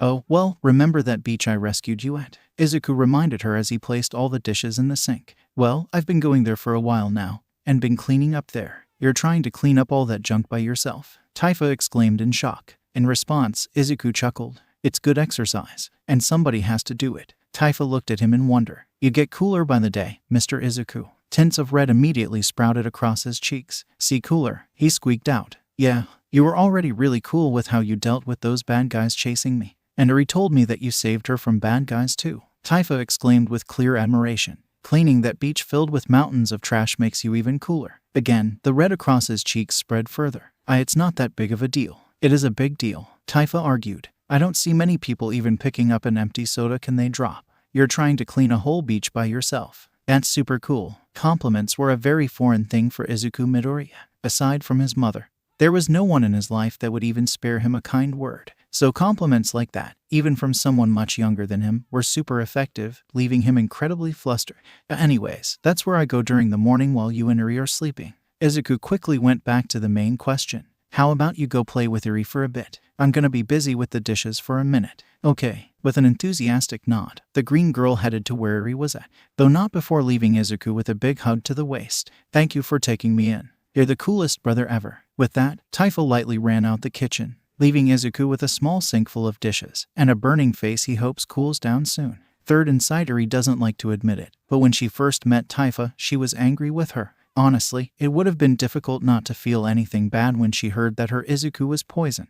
He was her savior, after all, the one who reached a hand out to her when no one else would. And to hear that he got hurt by someone, moments after waking up from her quirk exercise, it brought back that very familiar feeling of fear. The more foreign feeling of anger came soon after seeing 𝗧𝗵𝗶 on Izuku's bed. But thankfully, that anger lasted only for a moment. Seeing how sorry and tearful 𝗧𝗵𝗶 was, and knowing that it was an accident, shifted her feeling of anger to one of sympathy. Because she could tell, 𝗧𝗵𝗶 was like her, someone who had a quirk that hurt others by mistake, and who was called a curse because of it. And now she likes her new sister. She talks a lot, to the point that Eri gets a bit dizzy from time to time. But she's also very cheerful and nice, the former being something that Eri lacks, she knew. Hey Eri, why don't you ever smile? The white-haired girl jolted a little at that, being unprepared for that question from 𝗧𝗵𝗶. The two were currently in their pajamas and in bed, the day having fallen to nighttime. Due to their only 3 rooms, both Eri and 𝗧𝗵𝗶 had to share one together, along with the bed. Neither of them didn't mind, however, both of them being happy to keep each other company. Of course, that doesn't stop either of them from sharing a bed with Izuku, oftentimes. What? Was all Eri could say at the moment. I noticed that you never smile, ever. Not at the hospital, or here at home. 𝗧𝗵𝗶 explained, looking purely curious. But why? Why don't you smile? Eri stuttered, unsure of what to say. A small frown entered the green girl's face. Is it me?" she asked hesitantly, looking nervous. "Do you not like that I'm here? Are you angry with?" "And no," Eri interrupted frantically, not wanting that misunderstanding. "It isn't you, I swear. It's just, I don't know how to smile." That earned a look of shock from 𝗧𝗵𝗶. "You don't, but everyone knows how to smile." Despite her exclamation, the young girl made sure to keep quiet. "It's just one of those things you can do. How can you not know?" Eri frowned and looked away at that, still not sure what to say. It was something brought up by 𝗧𝗑 and 𝗵𝗃 as well, days before 𝗧𝗑 found 𝗧𝗵𝗶. Smiles were just a foreign concept for the young rewinder. Before she ever met 𝗧𝗑, there was never anyone that smiled around her. And she definitely didn't have anything to smile about with overhaul. Just the feeling of happiness was still something she's trying to get comfortable with. "Is it because of your parents?" 𝗧𝗵𝗶 then inquired, a frown striking her face yet again. "Did they cause you to not smile?" A pause, and Eri shook her head. "I caused my dad to disappear because of my quirk," she admitted, tearing up. "And my mother gave me to bad men after." "So, those bad men cause you to not smile?" Eri nodded, not willing to say any more. She wasn't sure if she could hold herself together if she said anything more about her past. It took all that she could right now to block away the memories, the images, the pain. She was brought out of her inner turmoil by arms wrapping around her. Eri's head shot up, eyes wide with surprise, now noticing that 𝗧𝗵𝗶 got her in a hug. "We really are the same, huh?" 𝗧𝗵𝗶 said softly, eyes closed. Eri felt a few tears slip from her eyes, before slowly returning the hug. "Yes," she whispered in agreement. "We are. I'm gonna get you to smile one day," the green girl declared firmly. "You don't need to be sad anymore. Neither of us do. Because we have a new home, a new family. So I'm gonna find ways to get you to smile." That strange, warm feeling came back into Eri's chest once again, as a few more tears slipped from her eyes. Yes, she definitely likes her new sister, and it made her feel guilty for ever being angry at her in the first place. No matter how short that was, she'll have to find ways to make that up to her, however she can. 40 How do I look?" 𝗧𝗵𝗶 asked excitingly, spinning around in her new clothes. She, along with 𝗧𝗑 and Eri, are at a small clothing store trying out new clothes. The green girl currently had on a purple, long-sleeved dress with small gem-like buttons embedded in the middle. Black stockings were also across her legs and black pantyhose gloves were across her arms. "You look good, 𝗧𝗵𝗶." 𝗧𝗑 complimented her, a warm smile across his face. Eri nodded in agreement from beside him, the girl having on her red pinafore dress with a white dress shirt and stockings. "Like a beautiful flower." That got a happy giggle from the girl, her cheeks gaining a darker green. "I'm so glad we were able to find these stocking gloves," she cheered, showing off said gloves some more. "They're much more comfortable than regular gloves." Today, the three were having an outing together, part of the reason being to find more clothes for both 𝗧𝗵𝗶 and Eri. It was a suggestion made by 𝗂𝐴𝐽𝐾, seeing that both girls' clothing options are limited at the moment, and it would give them the chance to find some gloves for 𝗧𝗵𝗶 as well. This was also a way to spend some time together and see about having some fun outside. 𝗧𝗵𝗶 was all for the idea, while Eri was more hesitant, and while 𝗧𝗑 could empathize with the latter's hesitancy. He knew that it wouldn't be good for any of them to be cooped up in the house. Thankfully, the idea of visiting an ice cream shop and getting an apple-based treat made the idea more appealing to the young rewinder. "All right, go change back to your original clothing so we can go buy them," 𝗧𝗑 told her, and with an eager nod, the green girl headed back into the dressing room. The next place they went to was, surprisingly, Dagaba Beach. The three were right at the stairs leading down to the beach, with the two girls standing near the edge. "Here's the beach where 𝗧𝗑 saved me at," 𝗧𝗵𝗶 announced, sweeping her arms towards the beach. The girl was now wearing her original clothes, a long-sleeved green dress that almost blended with her skin. "We met at this exact spot, with me literally running into him." "That happened to us too," Eri murmured, looking at the beach with clear curiosity. "I also ran into him." "Really? What are the odds?" 𝗧𝗵𝗶 said with some surprise. "Anyways, after that, he saw the bad guys chasing after me, grabbed me, and jumped right into the beach." While she was telling the story, 𝗧𝗑 stood a few feet behind them, a small smile of embarrassment across his lips. During their outing, 𝗧𝗵𝗶 made it clear she wanted to come over here. She wanted to show off the area where he saved her to Eri, and give further details to their first meeting. Honestly, it's embarrassing, hearing the praise 𝗧𝗵𝗶 gives him from time to time. At the same time, though, it warms his heart to see his newest sister smiling and gushing about being rescued by him. It's a big reminder of why he wanted to become a hero, not just to save them, but to bring smiles on their faces while doing so. When his phone started ringing, I thought we were completely done for. 𝗧𝗵𝗶 continued on with her story. But then, he pushed off the junk pile we were on, causing it to fall and bump into another pile. Then another. Junk was falling all around those jerks. You can see the piles that fell, right over there. As the green girl was recalling the event, Eri was listening with rapt attention. She turned her eyes towards where 𝗧𝗏 was pointing it, and saw the layer of junk amongst the piles. Wow, was all 𝐒𝐻𝐸 could say on this, her eyes shining with wonder. I know, isn't our brother the coolest? And once again, the green-haired boy turned crimson red. Next up was the ice cream shop that was promised. Having already talked of what they would like to get, the three were able to order fairly quickly. 𝗬𝐸, of course, got an apple pie with 2 scoops of vanilla on top. 𝗧𝗏 decided on a chocolate vanilla soft serve swirl, and 𝐒𝐻𝐸 gone himself green tea-flavored ice cream. 𝗵𝗵 squealed through her closed mouth, bliss clear across her face. So good. 𝗵𝗵. 𝗬𝐸 bopped her head in agreement, her mouth full of pie. 𝗬𝐻𝐸 chuckled fondly at the girls' clear enjoyment of their treats, idly tapping his own bowl. Enjoying your ice cream? Definitely. 𝗧𝗏 nodded her head rapidly. This is the first time I ever had ice cream. It's so cold and so sweet. 𝗬𝐻𝐸's smile turned slightly bitter at that. Even before being thrown out, 𝗧𝗏's relationship with her parents was not the best. From what he heard, the two were neglectful of the girl due to her green skin, something neither parent shared. The poison was merely the excuse they needed to throw her out. It led to the girl not having that much experience of eating good food, especially treats. As he took a scoop of his ice cream, something caught the corner of his eyes, turning his head slightly. He saw 2 women at another part of the store, whispers and looks of distaste thrown in their direction. When he turned his head fully, those women immediately looked away, pretending as if they didn't notice the 3. 𝗬𝐻𝐸 frowned. He had an idea as to why they were doing that, and suffice to say, he didn't approve one bit. 𝗬𝐻𝐸, the quirkless teen, turned his head back to 𝗧𝗏, who was giving him a confused look, one that 𝗬𝐸 shared. Is something the matter? Oh, it wasn't anything important. 𝗬𝐻𝐸 quickly waved off, not wanting either of the girls to notice the staring from one of the other tables. Unfortunately, a child's curiosity cannot be stopped that easily, and with a tilt of the head the green girl saw what 𝗬𝐻𝐸 noticed. Seeing the 2 women throwing distasteful looks gained a flash of realization in 𝗧𝗏's eyes, before a glum look crossed her face. Oh, she muttered sadly. Don't worry about it. People give those looks all the time, so I'm used to it. 𝗧𝗏, 𝗬𝐻𝐸 thought sadly. He sent a small glare at the other table, causing the ladies there to look away once again. Are those ladies looking at us? 𝗬𝐸 asked nervously, having also noticed the stares. Are they angry with us? No, they're just looking at me, 𝗬𝐸. 𝗧𝗏 assured her sister, a sad smile across her face. A lot of people look at me like that, thanks to my green skin. Even from my parents. Like I said, I'm used to it, so don't worry. Unable and unwilling to ignore the sad look across 𝗧𝗏's face, 𝗬𝐻𝐸 reached over and patted the girl's head. That caused her to flinch a little and look up in surprise. 𝗧𝗑, if you want, we can take our food and leave, the teen offered. You don't have to stay here if the looks are making you uncomfortable. 𝗧𝗏 looked shocked at the offer. Really? But I don't want to ruin the out. You wouldn't. 𝗬𝐸 spoke up, her voice a bit stronger than usual. I don't want to be at a place that makes you feel sad, 𝗧𝗏. So if those ladies are making you feel bad, then we can leave. 𝗬𝗏. 𝗬𝗑. The green girl couldn't help but tear up at the comfort given to her by her new siblings. Thank you. Really, the 2 of you are the best siblings a girl can ask for. But I'll be okay. Honest, we can just ignore those women and finish our ice cream together. 𝗬𝗑 stared at her for a moment, looking for any falseness in what she said. But the teary yet sincere smile from her was enough to get him to relax and sit back in his chair, offering a comforting smile back to his second sister. As they continued to eat, the teen found himself withholding a sigh.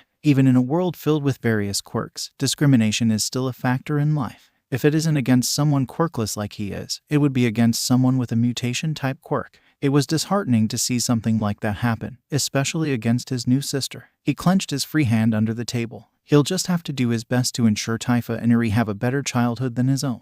Soon, the 3 finished up their treat, and were preparing to leave. As they got up, however, 𝗬𝐻𝐸 noticed something at the cashier counter. A cute brunette girl with rosy cheeks was at the front, an anxious look across her face, and judging from the coins she's counting in her hand, she's short on yen. Without much thought, and promising his sisters that he'll be back quickly, he headed over to the counter and the cute girl. Dang it, I'm short 150 yen. The girl mumbled in dismay. With a sigh of recognition, she looked to be prepared to change her order. I have a few extra coins if you need it. Before she could, however, 𝗬𝐻𝐸 went up beside her and offered said coins, enough to make up the difference. Hey, the girl twisted her head towards him, not expecting the out-of-nowhere offer. Oh, you don't need to do that. It's fine. I already had my ice cream, so this is just leftover money, 𝗬𝐻𝐸 assured her, placing the money on the counter. Take it, so you can get the order you want. The girl still seemed a bit reluctant to take the offered money. However, with some hesitancy, she took the yens. Thank you. It was nothing. Glad I was able to help out, 𝗬𝐻𝐸 said happily, a bright smile across his face. Enjoy your ice cream. With that, he headed back to Eri and 𝗧𝗏, not noticing the girl's rosy cheeks turning a shade darker. 40. It wasn't until they were far enough away from the store that 𝗧𝗑 registered what exactly he did there.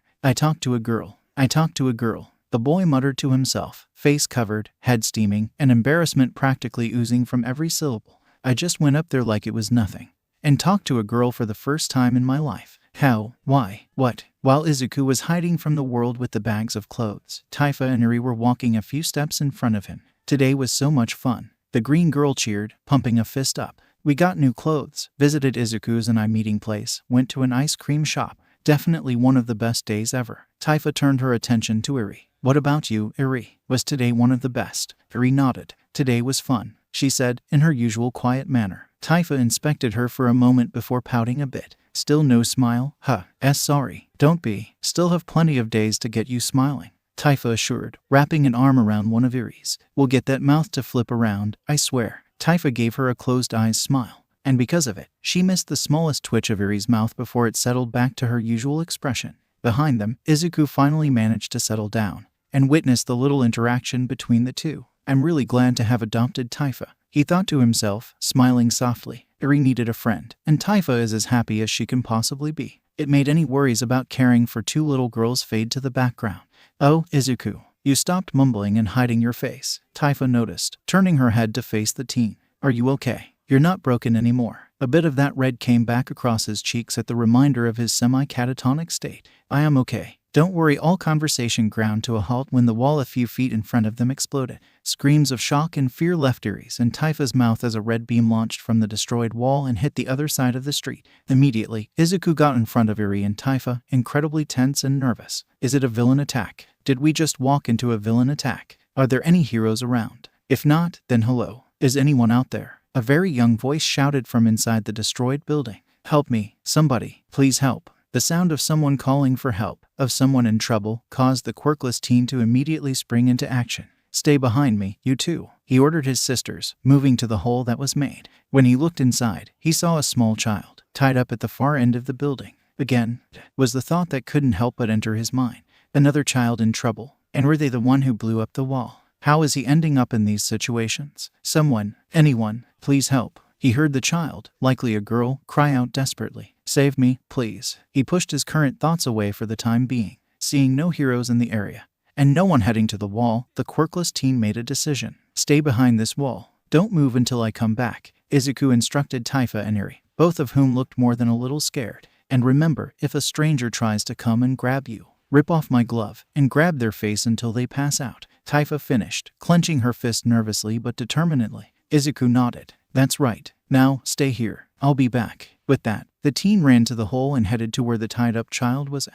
When he got close, he saw that the child was a red-headed little girl, and that said girl was shaking very badly, with tears streaming down her closed eyes. Are you okay? You're not hurt anywhere, are you? 𝗧𝗑 asked urgently, kneeling down at the girl's level. He moved to try and untie the rope wrapped around her. Stay still, I'm gonna get you out of these. The girl looked surprised, hopeful even, the moment he spoke. However, the look of shock quickly left her, and she shook her head in a panic. Forget it. Grab me and run, before they get here. Before 𝗧𝗑 said, asked, or did anything in response, he heard a door burst open from the other side of the room. When he twisted himself around, he was met with 3 intimidating-looking men, all of whom had at least semi-formal-looking clothing. Looks like the little brat was trying to pull a fast one on us. The one on the right growled, Kid, you better step away from the girl or you'll regret it. Yeah. This is becoming a fairly concerning pattern, one Midoriya 𝗧𝗑 realized. During the tense standoff between 𝗧𝗑 and the 3 men, there were several things the quirkless teen deduced. 1. He's without his camouflage hoodie, magnetic gloves, or air boots. 2. Even if he did have those things, none of them would have prepared him for a confrontation like this. 3. Not only did he have the girl behind him to worry about, but also his 2 sisters hidden right outside.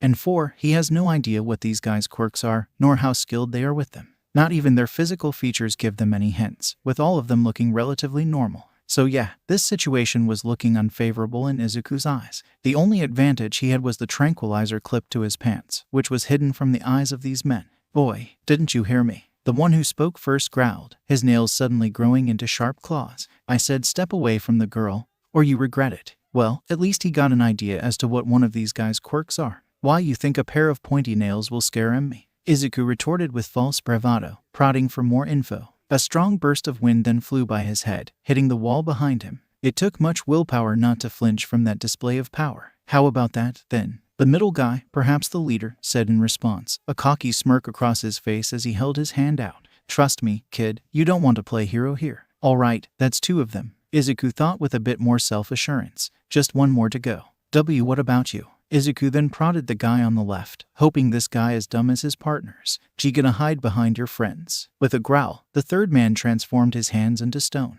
"Kid, you better spare us the bravado and hand us the girl." And that's 3. 2 transformation quirks, likely minor ones, and 1 emitter quirk. He could work with this. He can do this. First thing first, take down the one with the emitter quirk. "And I if I say no?" 𝐒𝐬𝐽 questioned, taking a fighting stance and subtly moving a hand towards the dart gun. "You're outnumbered 3 to 1, kid. Don't act like yo." In a swift motion that surprised the teen himself, 𝐒𝐬𝐽 grabbed the gun and shot at the monologuing middle guy. Said guy cried out in shock and pain as he grabbed a hold of his neck. Before pulling off the dart, he stared at it for a moment before swaying a little and then collapsing on the ground. "You brat," the claw guy roared before charging at him, 1 hand raised in a swiping motion. Utilizing what knowledge he was able to maintain about martial arts, 𝐒𝐽 planted his feet on the ground before dodging his swipe. He then used 1 hand to grab the outreached arm and the other to reach for the chest area, and used the momentum of the swipe to lift and slam the villain straight to the ground. He was rewarded with another shout of pain. The claw quirk user at least momentarily immobilized. 2 down, 1 to just as he turned to his head. He was face to face with the stone hand quirk user, one of those stands cocked back for a punch. 𝐒𝐽 wasn't sure how he was able to do the next part, or even how he was able to throw the previous guy on his first try. But the Quirkless sidestepped the rather sloppy punch before grabbing the arm and kicking the stone user's leg from under him. Once again utilizing the motions, he body slammed the final criminal. And with instincts he didn't know he had, he punched the guy straight in the nose, further stunning him. The teen didn't waste any time or think about what he just did. Knowing his time was limited, he reached over to the tied-up girl and lifted her up in her arms. "Don't worry, we're gonna get out of you," 𝐒𝐽 reassured the girl, who still had her eyes firmly shut. He then called out to his sisters, 𝗧𝗵𝗲, be ready too. He was forced to cut himself off and dodged another swipe, rolling forward towards the hole. He twisted around to see the claw quirk user up and growling, albeit his movement unsteady. "If you think I'll let you get away, you got another thing," the villain growled. Those growls were cut off when the girls opened her eyes and launched that very red beam that destroyed the wall. That beam hit the claw quirk user straight on, launching on him straight into the wall behind him and digging him in there, eliciting further screams of agony. Thankfully, the beam was stopped shortly after, the girl closing her eyes shut yet again to stop the blast. For a moment, 𝐒𝐽 was stunned, staring dumbfoundedly at the groaning criminal stuck in the wall. But he quickly shook off his stupor, knowing that he can't waste too much time. Run now, learn about Quirk later. So with that mindset, he finally got out of the building. 𝗧𝗵𝗲, grab onto me. 40 so, good news. After some time running with 𝗧𝗵𝗲 and the kidnapped girl in his arms, and 𝗧𝗵𝗲 on his back, they were able to find help. 2 heroes, 𝗵𝗲𝗄 Woods and Death Arms, were around the area, and after some explaining, they escorted the 4 of them to the police station, as well as went to apprehend the downed kidnappers. Bad news was that, after getting to the police station and giving accounts as to what happened, the girl revealed how she ended up there. 𝗵𝗲𝗄, my father, he gave me to those guys. Haruka revealed, tears at the edge of her eyes. Ever since I got my quirk, I keep destroying parts of the house. I even hurt others. I could never control it, and would always hit something by accident. I try to keep my eyes closed, but I sometimes open them by accident. So he wanted to get rid of me. He gave me to those guys, so he could get money to fix the house. It was yet again another case of abuse, and it was starting to make 𝐒𝐽's blood boil. What is wrong with these parents? Giving your child to the Yakuza, throwing one out on the streets, selling your daughter for quick money. Why couldn't any of them actually take care of their children? At the very least, take them to a proper orphanage if they were unable to draw any affection for their own blood. And of course, that case of abuse will leave the question of where Haruka will stay. A question that gave 𝐒𝐽 a vague feeling of dread. But for the moment, he didn't focus on the cause of that dread. His focus was on the currently rattled child in his lap, with his 2 adopted sisters sitting beside him. The 4 were currently at the waiting room of the police station, having been told to wait for a few more people to talk to them. Hey, are you doing okay? 𝐒𝐽 asked Haruka softly, seeing that she's been silent for a while, absent-mindedly. He noticed that she was wearing a pair of red pants and a gray shirt with red long sleeves. Why yeah, Haruka nodded into his clothes, her face pressed against his chest. Thank you so much for saving me. In response, 𝐒𝐽 patted her hair soothingly. It's okay, I'm glad I was there to get you out. And those jerks were angry that you did. The quirkless teen turned to the source of the grumbling, which was an angrily pouting 𝗧𝗵𝗶𝗿. They acted like you did something wrong by rescuing her. Izuku's face fell a little at that, memories of that moment surfacing. Before being escorted to the station, Kamui Woods and Death Arms had made it clear that they thought what Izuku did was irresponsible and reckless, that he shouldn't have tried to enter into a situation that required a hero. You did what? That was completely reckless, kid. You shouldn't jump into something like that. It didn't change his decision at that time, and Izuku had no regret running into the hole to save Haruka. Still, it was disheartening to hear two heroes admonish him for trying to help someone, but shook off the feeling, mentally reminding himself to talk to 𝗧𝗵𝗶 later. He'd rather not of her view on heroes be affected by this. If you weren't there, if you didn't jump in and save me, Haruka whimpered, clinging onto him tighter. 𝐬𝐻𝐻. Izuku shushed her softly, continuing to pat her head soothingly. Don't think about that. What's important is that you're safe and away from them. Look at you. Being a natural with kids, Izuku felt his spine straighten up, facing paling slightly, and chills going through his body. Slowly, he turned his head to see a familiar black-haired agent giving him a Cheshire grin. Izuku, you got quite the luck, kid. No, 40 so, let's get straight to the point. No, as you probably already know, the kid's quirk is very powerful. No, and uncontrollable. It's called I-beam, which lets her shoot very powerful red beams from her eyes. MS, Kimura. Drawback being, she can't control it. Like at all. Every time she opens her eyes, those lasers will shoot right out. I can't just. So, seeing she's classified as an OPC, I need you to adopt her. I already have 2 kids, Izuku shouted, gripping his hair in frustration. The two were in one of the offices, having the discussion in private. I can't just add another one just like that. There's gotta be someone else that can take care of her, right? Oh, come on. You mean to tell me you can easily separate from little Haruka? Kimura asked in mock disappointment, after seeing how attached she is to you already. Izuku groaned, covering his face with his hands. That was hard to deny, especially when Haruka stubbornly refused to let go of him. It took a lot of coaxing in order for her to let them talk in private, with Eri and 𝗧𝗵𝗶 providing her company and physical comfort. Besides that, it's not up to me. Izuku continued. My mom will be the main guardian, not me. Not anymore, Kimura sang smugly. Made it to where the age to adopt OPCs is around your age and over, so no having to drag your mom to do this. Are you expecting me to just bump into OPCs now? Izuku asked incredulously. And that sounds very illegal. Maybe, but hey, the government does shady stuff all the time. Besides, they don't really pay attention to our branch all that much, so there's a lot we can get away with, Kimura said with a shrug. With another groan, Izuku slammed his head onto the table. Is this gonna be a pattern? He runs into an overpowered child, saves them from villains, and ends up adopting them. Cause this is gonna make his life, along with mom's life, a lot more complicated, and that's not getting into the fact that their apartment has only so much room. In all seriousness, I definitely do need to get Haruka adopted as soon as possible. The agent continued, adopting a more serious look. With a quirk like hers, she'll definitely catch the eyes of certain people that would want to use her rather than care for her. That caused Izuku to straighten up, confusion and wariness coming across his face. What? Quirks like Haruka are great for hero work, or just combat in general. Likely the reason she was being sold, Kimura explained. If the wrong person takes notice of her, they'll take her to be groomed for hero work or such. And I don't think you want a child to be forced into that life. Izuku could not disagree. While he loves heroes and is aiming to become one himself, that doesn't mean he's okay with a child being forced and groomed for the role. It should be up to each individual person where they want to go in life. And this isn't so that you can avoid doing another bout of paperwork. Still, the quirkless teen couldn't help but ask that. Can't say that it won't be a bonus for me. If it weren't the sunglasses, Izuku was sure he would see the agent's eyes shifting suspiciously. Izuku bit back another groan, merely emitting a sigh. Leaving Haruka's fate up to the wind is out of the question, that's for sure. He wouldn't be able to live with himself if she ended up in the wrong hands, and forced into a life she may not like. However, before he agreed to anything, he pulled out his phone. And calling my mom. Fine, the agent conceded with a sigh. A few seconds later, his mom picked up. Hello, is something wrong, Izuku? Nothing terrible, but Izuku started off, hesitant. I kinda ran into another child. Huh, was the baffled response of 𝐒𝐭. Are you and the girls okay? Is the child okay? Did you run into more villains? We're all okay, Mom. And we did, but they're taken care of, Izuku quickly assured her, omitting a few facts for the time being. But, Agent Kimura is pushing for me to adopt her. Even made it to where I can sign the papers myself. Is she pressuring you to do this? Izuku could hear the threatening tone in his mother's voice. A little, the teen admitted, unwilling to lie to his mom about it. But the thing is, Haruka's, the girl I rescued, Quirk is not only powerful, but more combat-oriented. If she doesn't get adopted soon, she might get the eyes of someone who want to use her, and do you want to take her in, Izuku? Inko cut her son off gently. I do. I want to help her, Izuku admitted, but then quickly continued. But I know that 3 kids are already a handful, and we only have so much room in our apartment, and… Izuku, again, the mother cut her son off gently, prompting him to be silent.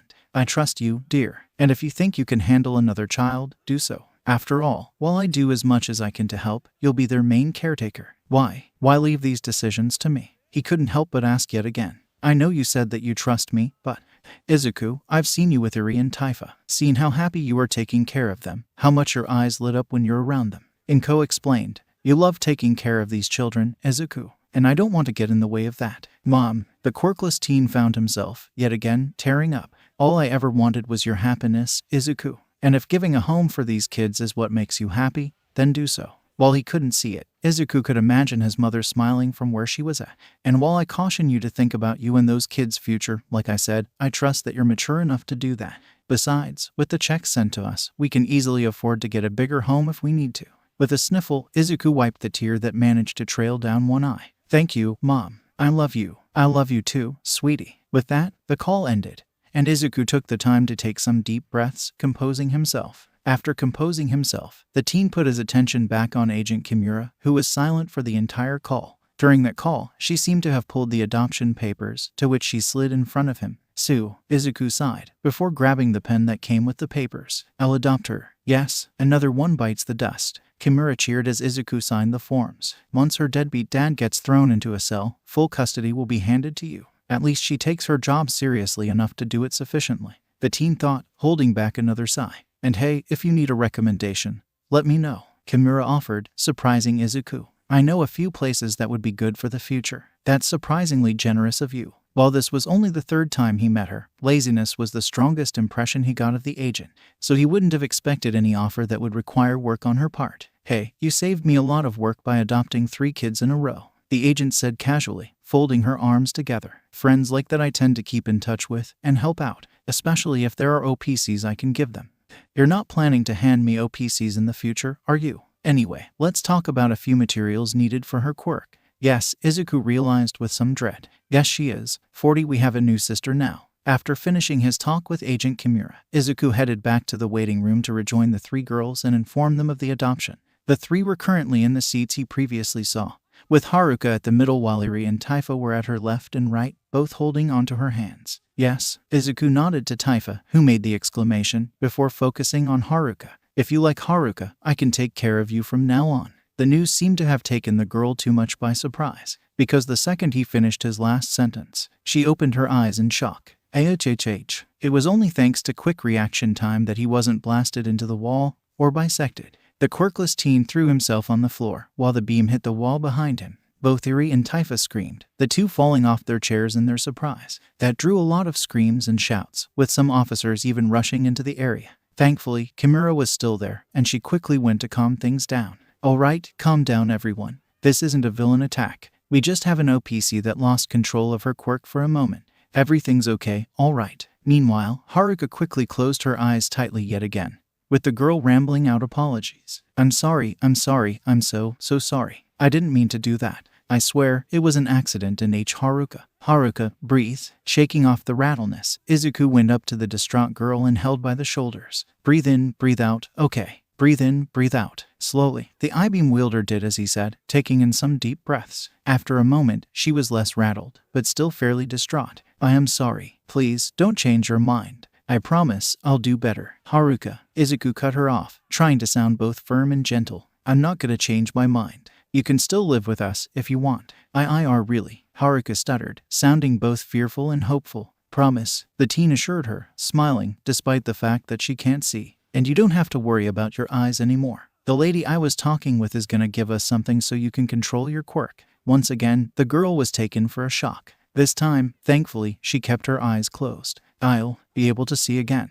she asked, her voice sounding smaller than before. I won't blow stuff up anymore. Izuku felt his heart break at the sorrowful, guilt-ridden look across her face, so gently he wrapped her in a hug. You'll be able to see again, he stated, his tone more soft now. And you won't blow anything else up by accident. I promise." He heard a choke sob coming from the girl, before returning the hug and burying her head into his shoulder. Thank you," she sobbed out. "Thank you." Izuku kept silent this time, merely comforting the girl as much as he could. From the corner of both eyes, he saw both Eri and Tifa looking at Haruka with sorrowful empathy. Never did he expect to not only save 3 little girls from abuse and villainy, but also adopt them into his family. But honestly, there's no regret with those choices, and if given the option, he would do the same things all over again. The new everyday you can open your eyes now, Haruka. But, Mr. Izuku, why you're still in front, don't worry. I'll be fine. I don't want to hurt you. Please, move. Trust me. These'll work. Do you promise? I promise. Trust me, I don't want to be hurt, just as much as you don't want to hurt me. Oh, okay. Slowly, hesitantly, Haruka opened her eyes, and what she was met with was the smiling face of her savior. For a moment, she merely stared, her eyes now fully opened. Then she looked at her hands. Then around the living room they were in, she saw 2 girls, about the same age as her, Eri and Tifa. She saw a TV. She saw the couch they were on. All of it was red, but none of it was exploding. I can see, Haruka muttered, all clear in her voice. I can actually see. A huge smile broke through her face. Sure, everything was red, but that beats everything exploding. My eyes are open, and nothing is exploding. No one is getting hit with my lasers. Congratulations. She was suddenly glomped on by one of the girls sitting by her. Tifa, if she remembered right. I'm so happy for you, sis. Sister. She has a sister now. 2 new sisters. A new family. One that accepted her and helped her. These glasses will keep your quirk under control from now on. Her savior, Izuku, spoke up, getting her attention back on him. They're made to stick to your head and not easily fall off, so you don't have to worry about accidents happening so easily. Plus, they're made to be very tough, so no worries over breaking them either. The glasses created for Haruka were a pair of narrow-shaped red visors, with a black frame holding the narrow lenses. From what he gathered, not only do these visors have quirk suppression tech that keeps her lasers back, but can also control the strength of her quirk. With a press of the button, the lasers can shoot through the lenses, with the lenses acting as a dampener, and the strength of those lenses can increase, decrease by a twist of the small knob across the rim. Izuku have mixed feelings about the fact that these visors were designed for combat. Considering the fact that quirk use without a license was illegal, along with a sinking suspicion that someone was subtly pushing Haruka to hero work. However, he knew that she would need to train with her quirk, and these visors would significantly help with such training. Plus, if Haruka ever finds herself in a place where she would need to use her work, this'll make it more doable. Thus, the quirkless teen had a few spare ones in hand, in case Haruka's current pair gets broken or lost. Not likely, but adopting 3 OPCs in under 2 months was even more unlikely, so it wouldn't hurt. Haruka remained silent, staring at the teen intensely beneath her new lenses. The silence caused Izuku to have a small, worried frown. "Haruka, are you This time, the small redhead glomped on him, startling him and causing the teen to fall on his butt. "Thank you," she said with as much sincereness as possible, her voice muffled from his shirt. Thank you, for saving me, for taking me in, for these glasses." Izuku's startled look turned into a softer-looking one, with him returning the hug. "It's no problem," he told her, smiling. "Welcome to the family, Haruka." Family. This was her new family now. That fact filled Haruka with a happiness that was almost overwhelming. A feeling she hopes remains for a long time. The adoption of 3 OPCs changed Izuku's daily life by a lot. For one, he's getting up much earlier. It was so that he could find time to exercise, continue cleaning up the beach, and learn and practice whatever martial art he can discover. All this right before making breakfast for his adopted sisters. He also took to homeschooling the 3. Due to all the trauma the 3 developed from their past abuse, none of them were inclined to leave his side anytime soon. And Izuku wasn't sure if it would be the wisest idea to have overpowered children be supervised by regular teachers, at least for the time being. He wants them all to have normal, that's for certain. But he can't ignore that they all have uncontrollable quirks, and that can cause a lot of trouble for whoever's watching them. He took to studying up on quirk counseling. But considering that analyzing quirks was practically a part of him at this point, it wasn't really that much of a change. Only difference was that his analysis was now being put to use. Finally, and just overall, much of his time was spent with his 3 sisters. "Come on, Haru, you can do it. Win. Tifa cheered from the far end side of the couch. I'm trying my best here." Haruka growled beside her, frantically pushing the various buttons on her controller. Izuku merely chuckled, pressing the buttons on his controller at a more controlled pace. Beside him, and at the other end of the couch, was Eri, who was silently watching the game he and Haruka were playing together. As for what they're playing, Heroic Combat 2, a fighting game filled with several pro heroes, both new and old, from Kamui Woods to Best Jeanist to even All Might, one of Izuku's favorite games to play. and one he spent hours playing whenever he got the chance. However, with his recommitment to becoming a hero, along with Eri and 𝗧𝗵𝗶 coming into his life, it was a while since he last played it. However, Haruka saw his console and the games beside it, and almost instantly became eager to play, which led to where they were now, with Izuku playing as 𝗧𝗏 while Haruka chose 𝗫𝗏 KO, and with one final finishing move from 𝗧𝗏, 𝗫𝗏 was defeated. 𝗔𝗨𝗧𝗏, another lost. Haruka growled childishly, crossing her arms with a huff. You're way too good at this game. Izuku, well, I have been playing this for a while. Izuku replied with another small laugh. Honestly, he would go easy on her, and at least give her a few wins, but when he tried one time, Haruka noticed, and was adamant that he doesn't hold back on her. She wanted to face him, and beat him at his best. Hey, you're getting better, Haru. 𝗧𝗏𝗏 reassured the laser user, hugging her from the side. First few times, you couldn't even get a hit in. You were able to get some of his health down this time. Yeah, Haruka conceded, despite still looking pouty at her loss. A moment later, she shook her head and straightened up, her eyes likely glinting in determination beneath her lenses. Another round. Won't stop till I get better and get a win. Her determination earned a smile from the Quirkless teen, a small proud one. All right. He then clicked out of the post-fight screen and back to the character loadout. With determination like that, you'll definitely get better at anything you do, Haruka. With his focus on the screen, he missed the small blush from the young girl, as well as the little smile that sprouted.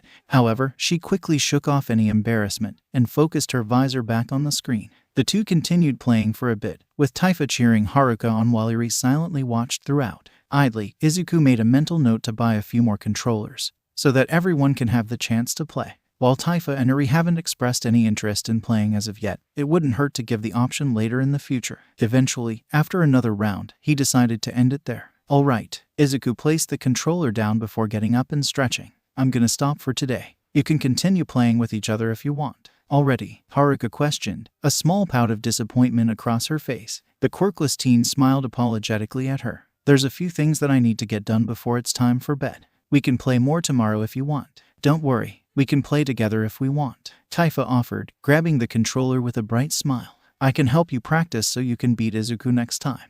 That seemed to sober up Haruka. The crimson redhead gave an accepting nod before aiming a fiery look at Izuku beneath her lenses.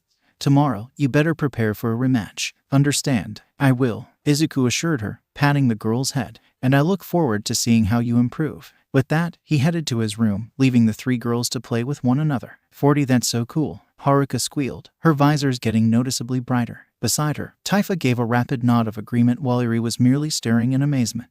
The thing that got their undivided attention was Izuku, up atop one of the piles of junk at 𝗳𝗏𝗶𝗿 Beach, his magnetic gloves keeping him up there. What brought the four at 𝗳𝗏𝗶𝗿 Beach? A request made by Haruka when his support gear was brought up by 𝗧𝗏𝗏 during breakfast. Izuku has his own hero gear, Haruka exclaimed in shock, standing up from her seat. Haruka, sit down please, Izuku ordered her, his tone a bit firm. Sorry, sheepishly, the redhead sat back down before quickly getting back to topic. But do you really have hero gear, Izuku?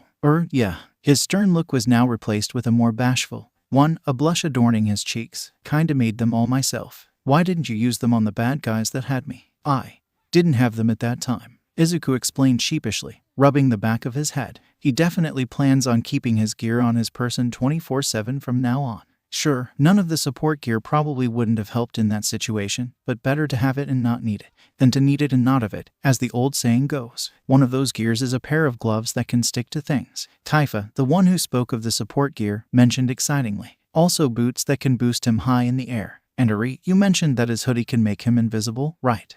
Yes, Eri confirmed with a small nod. Brief glows from Haruka's visors gave a clear tell of the girl's excitement.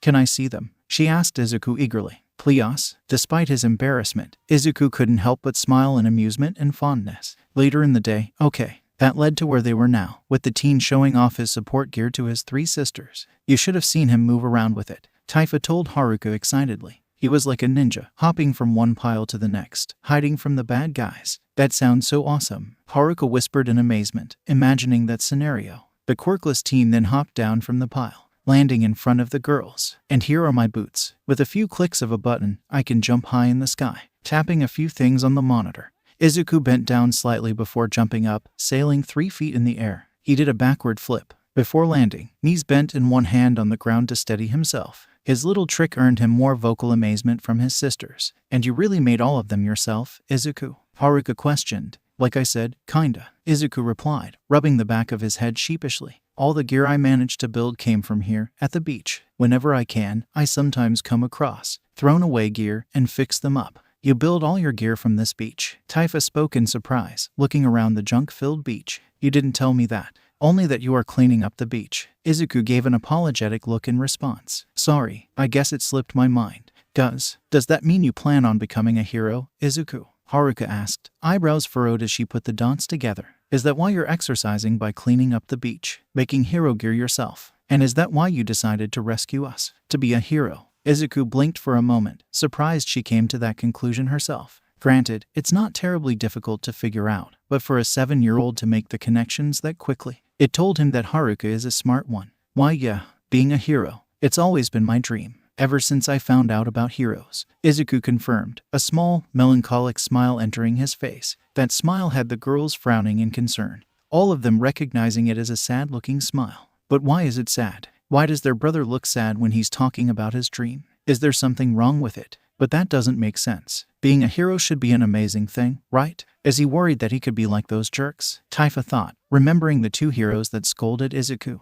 But Izuku would never become like them. He's too nice to scold anyone for saving others. Though I didn't save you 3 because I wanted to be a hero. Or at least, that's only part of it. The quirkless teen corrected, drawing the girls out of their thoughts. He kneeled down as he gave them a warmer smile. I did that because all of you needed help. I couldn't just leave any of you alone. His words touched his 3 sisters hard, with each of them tearing up in varied emotions. And 𝗧𝗵𝗶, the most open and affectionate of the 3, did not hesitate to jump to her brother. Izuku, she wailed out. The teen caught her effortlessly, with the green girl wrapping her arms around him and burying her face in her shoulder, Midoriya-level tears pouring out. Is this what Mom and I look like to others? Izuku idly wondered. Haruka and Eri joined the group hug soon after, both being careful not to touch 𝗧𝗵𝗶's skin. The rewinder dug into his other shoulder, her tears silently streaming, and Haruka was at the middle, head laid above his chest and the tears beneath her visors barely held back. You're gonna be a great hero, Haruka stated confidently, her small grip on him tightening. One of the best. I know it. 𝗵𝗶.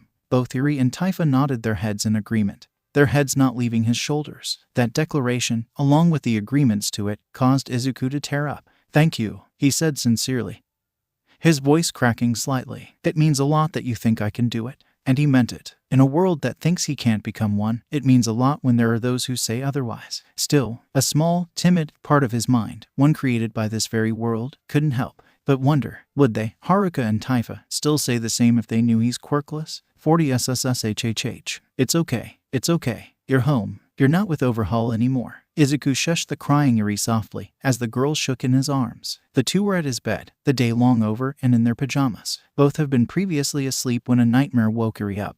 One where she was back at Shy Hasekai's Yakuza base, being torn up and put back together by Overhaul. It's a nightmare the rewinder has from time to time, fearing that this was all a dream and that she's still under the custody of Overhaul. At first, they appeared often, which was one of the reasons she often slept with Izuku. But they thankfully decreased as time passed, especially when 𝗧𝗵𝗶 came into their lives. Unfortunately, there are still times where those nightmares do appear, hence why Izuku was comforting her now. He said that you would never rescue me. Eri whimpered, her grip on him tightening. That he would hurt you, like he hurt me if you tried. He's wrong, Izuku said softly, yet firmly, patting her hair to soothe her. You are saved, you are here and safe, and Overhaul won't be able to hurt anyone anymore. It took a bit more time, but eventually, Izuku was able to soothe her, at least enough to where the 2 can sleep. The 2 then laid down onto bed, blanket covering them and both ready to go back to sleep. Izuku. But before they could, Eri decided to speak up, a question pressing on her mind. Why did you look sad when you talked about being a hero? The teen stiffened, having not expected that question. It's honestly a reminder of how observant kids can be, memories from his own childhood passing through his head. However, he didn't stay stiff for long, and relaxed some. He already told Eri much of his past, from his quirklessness to the bullying he went through. They would simply be an add-on to what she knew. It was one of the reasons I was bullied, he told her softly, his eyes aimed at the space above her head. Because I'm quirkless, people don't believe I can be a hero. So people my age would laugh and mock me, sometimes even hurt me. I've been told countless times that I couldn't be a hero, not without a quirk. They hurt you for wanting to be a hero, for wanting to save people, Eri questioned, a mix of confusion and sorrow in her tone. It's like I said before, many see quirkless people as useless, Izuku said sadly, patting the top of her head. So for a quirkless boy to want to be a hero, to be something that's known for their strength, some can't help but laugh. And that's why you look sad talking about being a hero, Eri concluded, tearing up, cause it reminds you of the times people hurt you and bully you. Izuku stayed silent this time, tears gathering in his own eyes. The silence was enough of an answer for Eri. They're wrong. You're not useless, she refuted, attempting to comfort Izuku like he comforted her.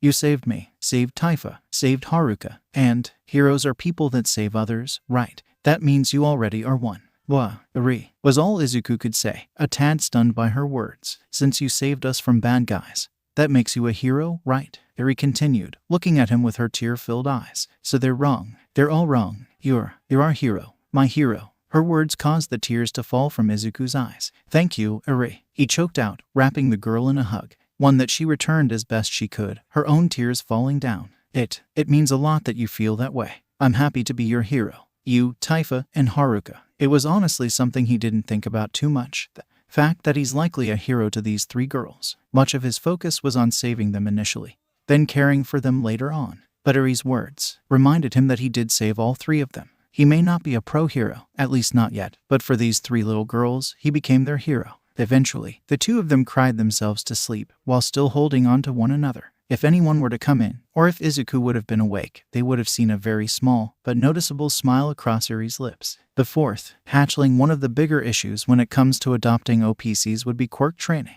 Due to OPC's quirks being very powerful and uncontrollable, training those quirks are a must. However, Japan's laws regarding quirk usage makes it difficult, near impossible, to properly train quirks. At first, it wasn't much of an issue Eri could do to her training at home, and there wasn't really any way for Taifa to train with her quirk, so Izuku didn't need to worry about the laws regarding quirk use at first. Haruka, however, became a more complicated story. While her visor made it to where she doesn't have to worry about controlling her lasers, it would still be helpful to practice with her quirk. If she ever decides to hero quirk, or another field of danger, or even just use her quirk for self-defense, she will need to learn how to use her quirk with her visor. Without practice, she could be liable to accidentally blow places apart when attempting to use her quirk. And that's assuming that her lasers won't get stronger as she ages. So yes, training was needed. And that's where the quirk restrictions rear its ugly head. There's almost nowhere for people to use their quirk, let alone train with it. And the places that Haruka could train at are too far away to make daily trips at.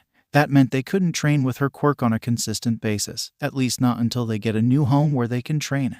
So yeah, Izuku was going through the list of recommendations Kimura gave him at a quick pace. Fortunately, there was one area that I could go to for training, if only on a weekly basis. 𝗧𝗵𝗶 Park. And, shoot, Izuku then threw a frisbee, one of several he got nearby, in the air. Said frisbee was then shot by a laser beam, the plastic toy exploding in contact. Another hit. Haruka cheered, pumping her fist. I'm getting better at this. Izuku nodded in agreement, smiling. You are, Haruka. Keep it up, and you'll be able to hit anything. That earned a happy grin, as well as a small blush from the visor wearer. Thanks, Izuku. Right now, the thing they're working on was Haruka's aim, one of the more obvious things to work with. While the focus would be to hit what she's targeting, the more important thing was to not miss and inadvertently hit something else. Her lasers were powerful, and if she ended up hitting the wrong target, it could lead to bad results, to say the least. They'll also work on tuning her visor on and off in quick fashion, so as to stop a long stream from being created. But first, their focus was on her aim. Our turn. Taifa jumped in,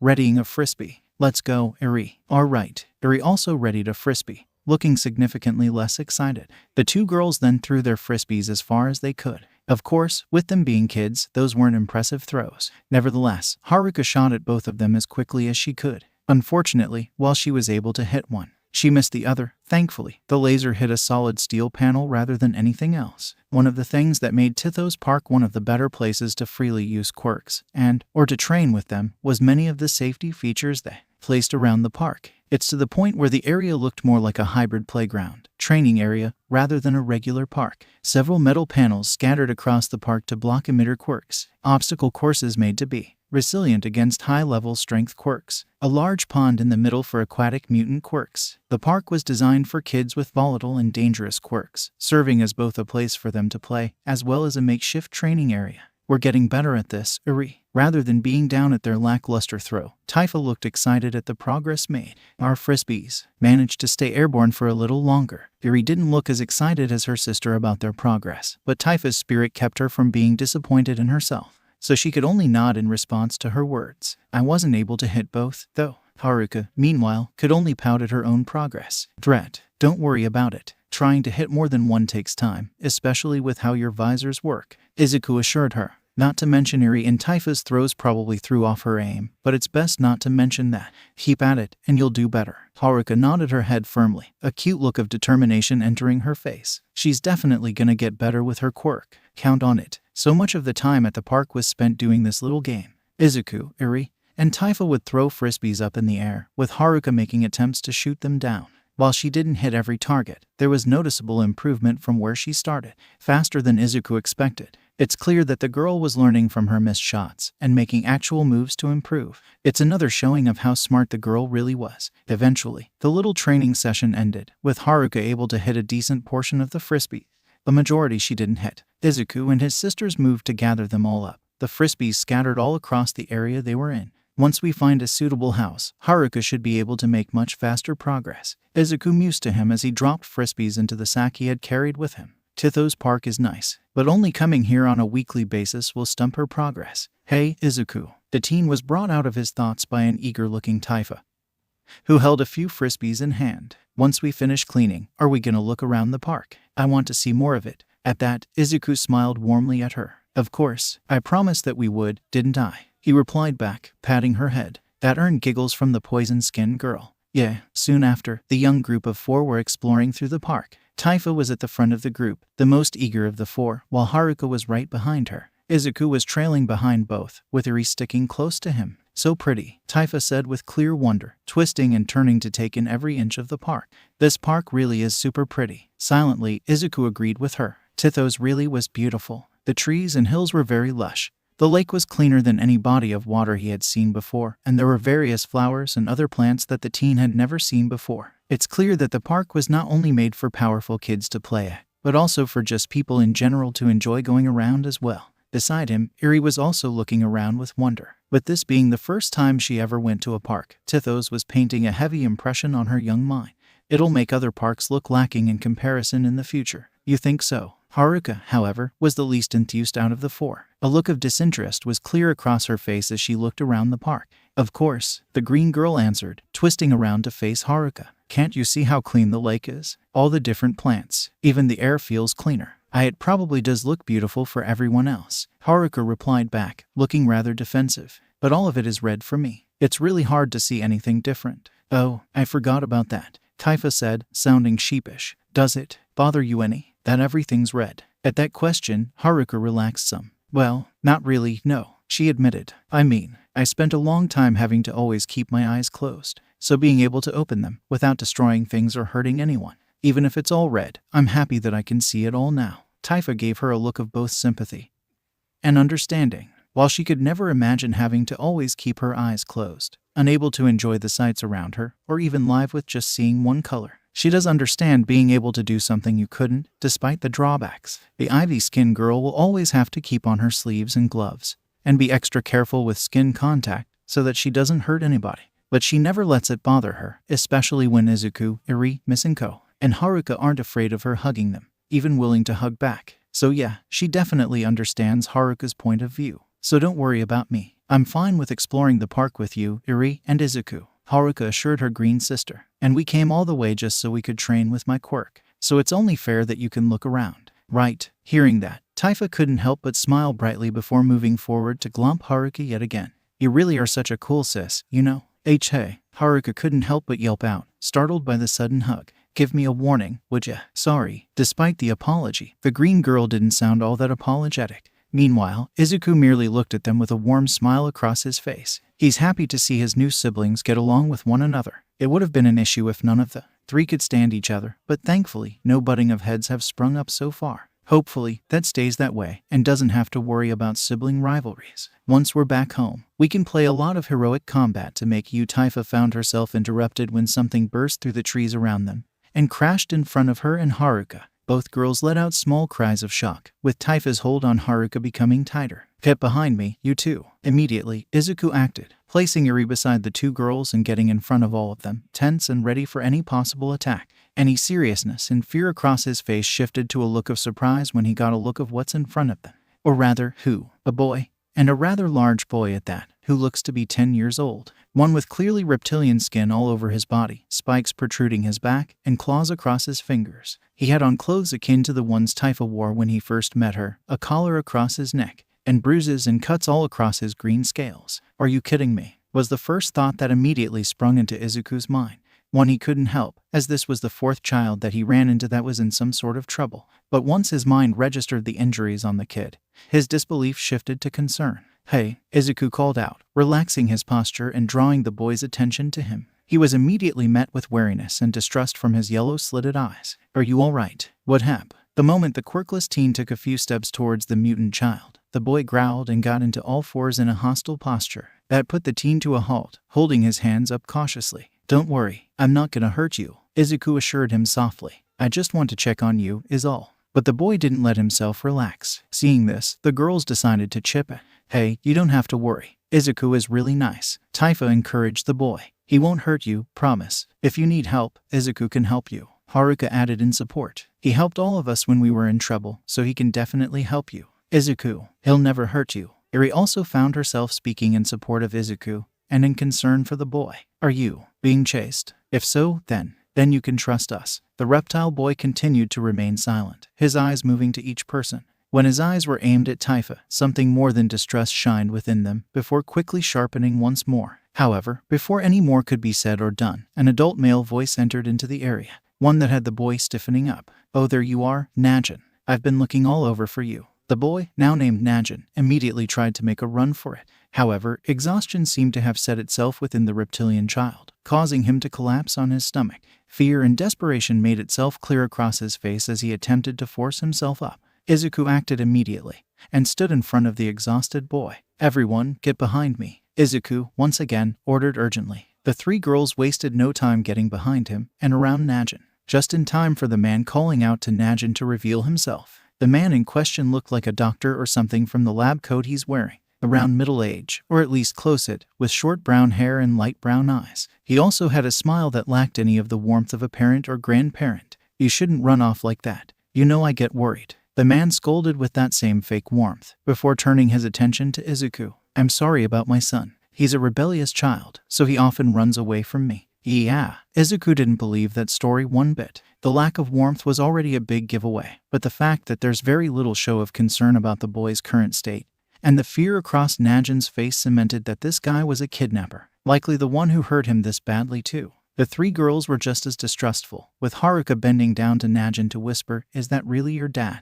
And no, that was enough for both Haruka and 𝗧𝗏𝗏 to glare at the likely kidnapper, with Eri merely looking at the whole situation nervously. "He wasn't bothering us at all," Izuku said, not bothering an attempt to hide his distrust. "But he's hurt. Really bad. Let me help you get him to a hospital, so no, that won't be necessary at all." The man quickly assured him, "The boy is just clumsy, that's all. I have things that can help with his cuts, so you don't need to worry." Izuku narrowed his eyes. "Even so, it looks like more than a few cuts," he insisted. "He's exhausted and can't get himself up, so it's probably best to don't worry about it." The teen tensed up when the man stepped towards him, towering over him, clearly trying to intimidate him. "I can take care of him, no issue. Now, you best go with your sisters now. Wouldn't want them getting hurt." Izuku felt his blood go cold over the not-so-subtle threat towards his adoptive sisters. With the lack of knowledge of his quirk, and how strong he actually is, he was at a disadvantage. If he tried to fight him, he would put his sisters in danger. Could he really do that? Can he afford to? Slightly, subconsciously, he looked back towards the group of kids, and what he saw was an incredibly scared child, staring fearfully at the man in front of them. Izuku's eyes hardened. That was more than enough. Police station wowie, kid, not even a full month in, and end up rescuing a fourth kid from a mad scientist. "I don't do this on purpose, you know." No, I approve. Keep finding more OPCs, and that'll be less work for us. Please don't encourage vigilantism to teenagers. Once again, Izuku found himself in a police station, and once again, he found himself in front of Agent 𝗵𝗵𝗲, who looked a little too pleased. Also with them was Detective 𝗧𝗵𝗶𝗿, the officer who spoke with him and Eri on the day he rescued her. This, along with being around for both the Taifa and Haruka incidents, had inadvertently led to him being the main officer to deal with any Midoriya case that happens. Yes, there's an unofficial name that has formed regarding any case involving him and a child. Izuku had incredibly mixed feelings about that. Well, technically, it's not really vigilantism. To be a vigilante, you have to use your quirk without a hero license to fight criminals, Kimura argued, rather cheekily. And seeing that he doesn't have a quirk to use, he can't break the law. I'm not sure if any court would accept that kind of argument, Izuku thought flatly, while Tsukachi merely sighed in exasperation. Regardless, this case can be regarded as self-defense and the defense of a minor, Tsukachi admitted, especially since, as Agent Kimura pointed out, there was no usage of quirk. All that I ask is that you practice more caution in the future. I don't choose for these things to happen, Izuku mentally cried to himself. But he remained silent, knowing the detective was just doing what's required of him. Now, let's get to the meat and potatoes of this meetup, Kimura declared with a Cheshire grin. So, as you can already guess, Najin is classified as an OPC. How, you may ask? Well, his quirk is called Peak Reptile, and it basically gives all the traits of reptiles at their prime. With his love of quirks overpowering his exasperation over the entire thing, the quirk, Hero Fanboy looked at the agent with clear interest. Yep. There's enhanced strength, speed, and agility, the ability to regenerate lost limbs at a fast rate. The agent listed off, counting on her fingers as well. Hardened skin comparable to armor, a high keen sense of smell, the ability to camouflage himself, razor-sharp teeth. Basically, if a reptile has it, so does he. And all those traits are at a level to give even low-level heroes trouble. Incredible. Taking out a notebook from behind him, the quirkless teen quickly jotted all the traits listed off, as well as possible other abilities Najin could have. But what about those traits would make him? The downside to all those abilities is the form we're dubbing his predator mode, Kimura then revealed. When he gets too angry or feels like he's in a lot of danger, his animal instincts kick in and he'll attack anything and everything around him. Even heard that he tried to eat a few people, and with the strength to give even low-level heroes a challenge. That obviously poses a problem. Now he has a better understanding as to what makes him an OPC. However, in the midst of his writing, he paused, a question forming inside his head. But wait, he looked at the agent and the detective with confusion. If he's really that strong, then how it's due to Dr. Akino's quirk, Suppressor? Tsukachi answered, already knowing the question in Izuku's mind. With any weapon in hand, he's able to suppress anyone's quirk with enough hits. That, along with the quirk-suppressing collar the boy had on, kept him fully able to escape or hide. That caused Izuku to nod in understanding. That would explain it. The scientist, while proficient with the knife he was carrying, was someone he was able to take down easily enough. Having an ability that can suppress or nullify quirks is definitely powerful against most quirk users, especially with how reliant heroes are with their quirks. Fortunately enough, that advantage doesn't apply with someone without a quirk. Dr. Akino isn't Najin's father, right? So how did he get his hand on him? Izuku asked, rather hesitantly. And what did the doctor want with Najin, anyway? For his regeneration, Kimura answered casually. Not only did he want to enhance it, but also replicate it. So he adopted the kid, kept him locked and collared in a cage, and performed not-so-child-friendly experiments for about several weeks. A mix of horror and rage boiled within Izuku's stomach. The fact that it was for Najin's regeneration abilities left a lot to the imagination of what type of experiments were performed. And just thinking of what might have happened made him feel sick. As for how he got adopted, the kid was raised in a shady orphanage for most of his life. The agent continued. The kids picked on him a lot, the keeper didn't like him, and the staff had trouble controlling him, so when given the chance to get rid of him, no thought was given as to who was adopting him. The fact that this wasn't another case of parental abuse provided little to no comfort for the quirkless teenager. Are there any OPCs that aren't getting abused? Izuku couldn't help but exclaim in frustration. Now you have an understanding about how I feel, Kimura said blankly. Anyway, the orphanage will be dealt with, and Dr. Akino will definitely be behind bars for his child experiments. All that's left is finding a family for dear little Najin. Just give me the papers already. Izuku, already knowing the drill at this point, merely sighed and went straight to the point. And I don't even need to persuade you this time. With an amused chuckle, the agent pulled out the forms and handed them to Izuku. Managed to find a good house yet? Not yet, though I have made a short list. The green-haired teen answered as he filled out the forms. Should be able to make a decision pretty soon.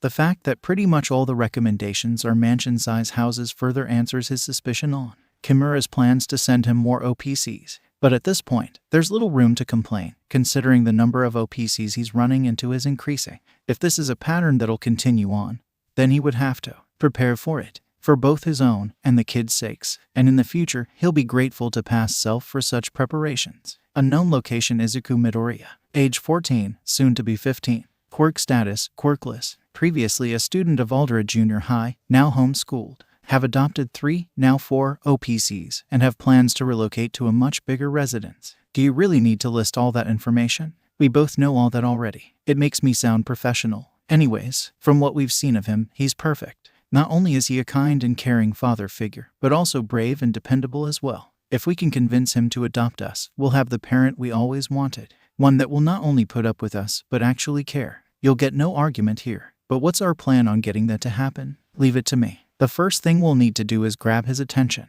With that, 2 Opus children plan out their own adoption under one Izuku Midoriya, 𝗧𝗵𝗵𝗿 sister. What is it, Juna? That person. The one fighting that cruel man. Are you referring to the green-haired mister? Can we find him? He was so full of light. Really? Are you sure, Juna? I am. I have never seen someone with that much light in them. I want to be around him more. Then if you're sure, we'll do our best to find him. Thus began 2 sisters' search for the green-haired teen they encounter. Unknown residence. So, I've heard that OCD potentially found someone to perform multi-adoptions. A 14-year-old boy by the name of Midoriya Izuku. 14. Someone my age. Father. I was surprised, myself. But considering how desperate the agency is to find people to adopt these children, perhaps it's not that surprising. How on earth has such a thing happened? From what I gather, it was through a string of coincidences. The boy ended up rescuing each of these children from villains. And in response, they imprinted themselves on him. Wait, someone my age had the courage to face villains and rescue those children from them.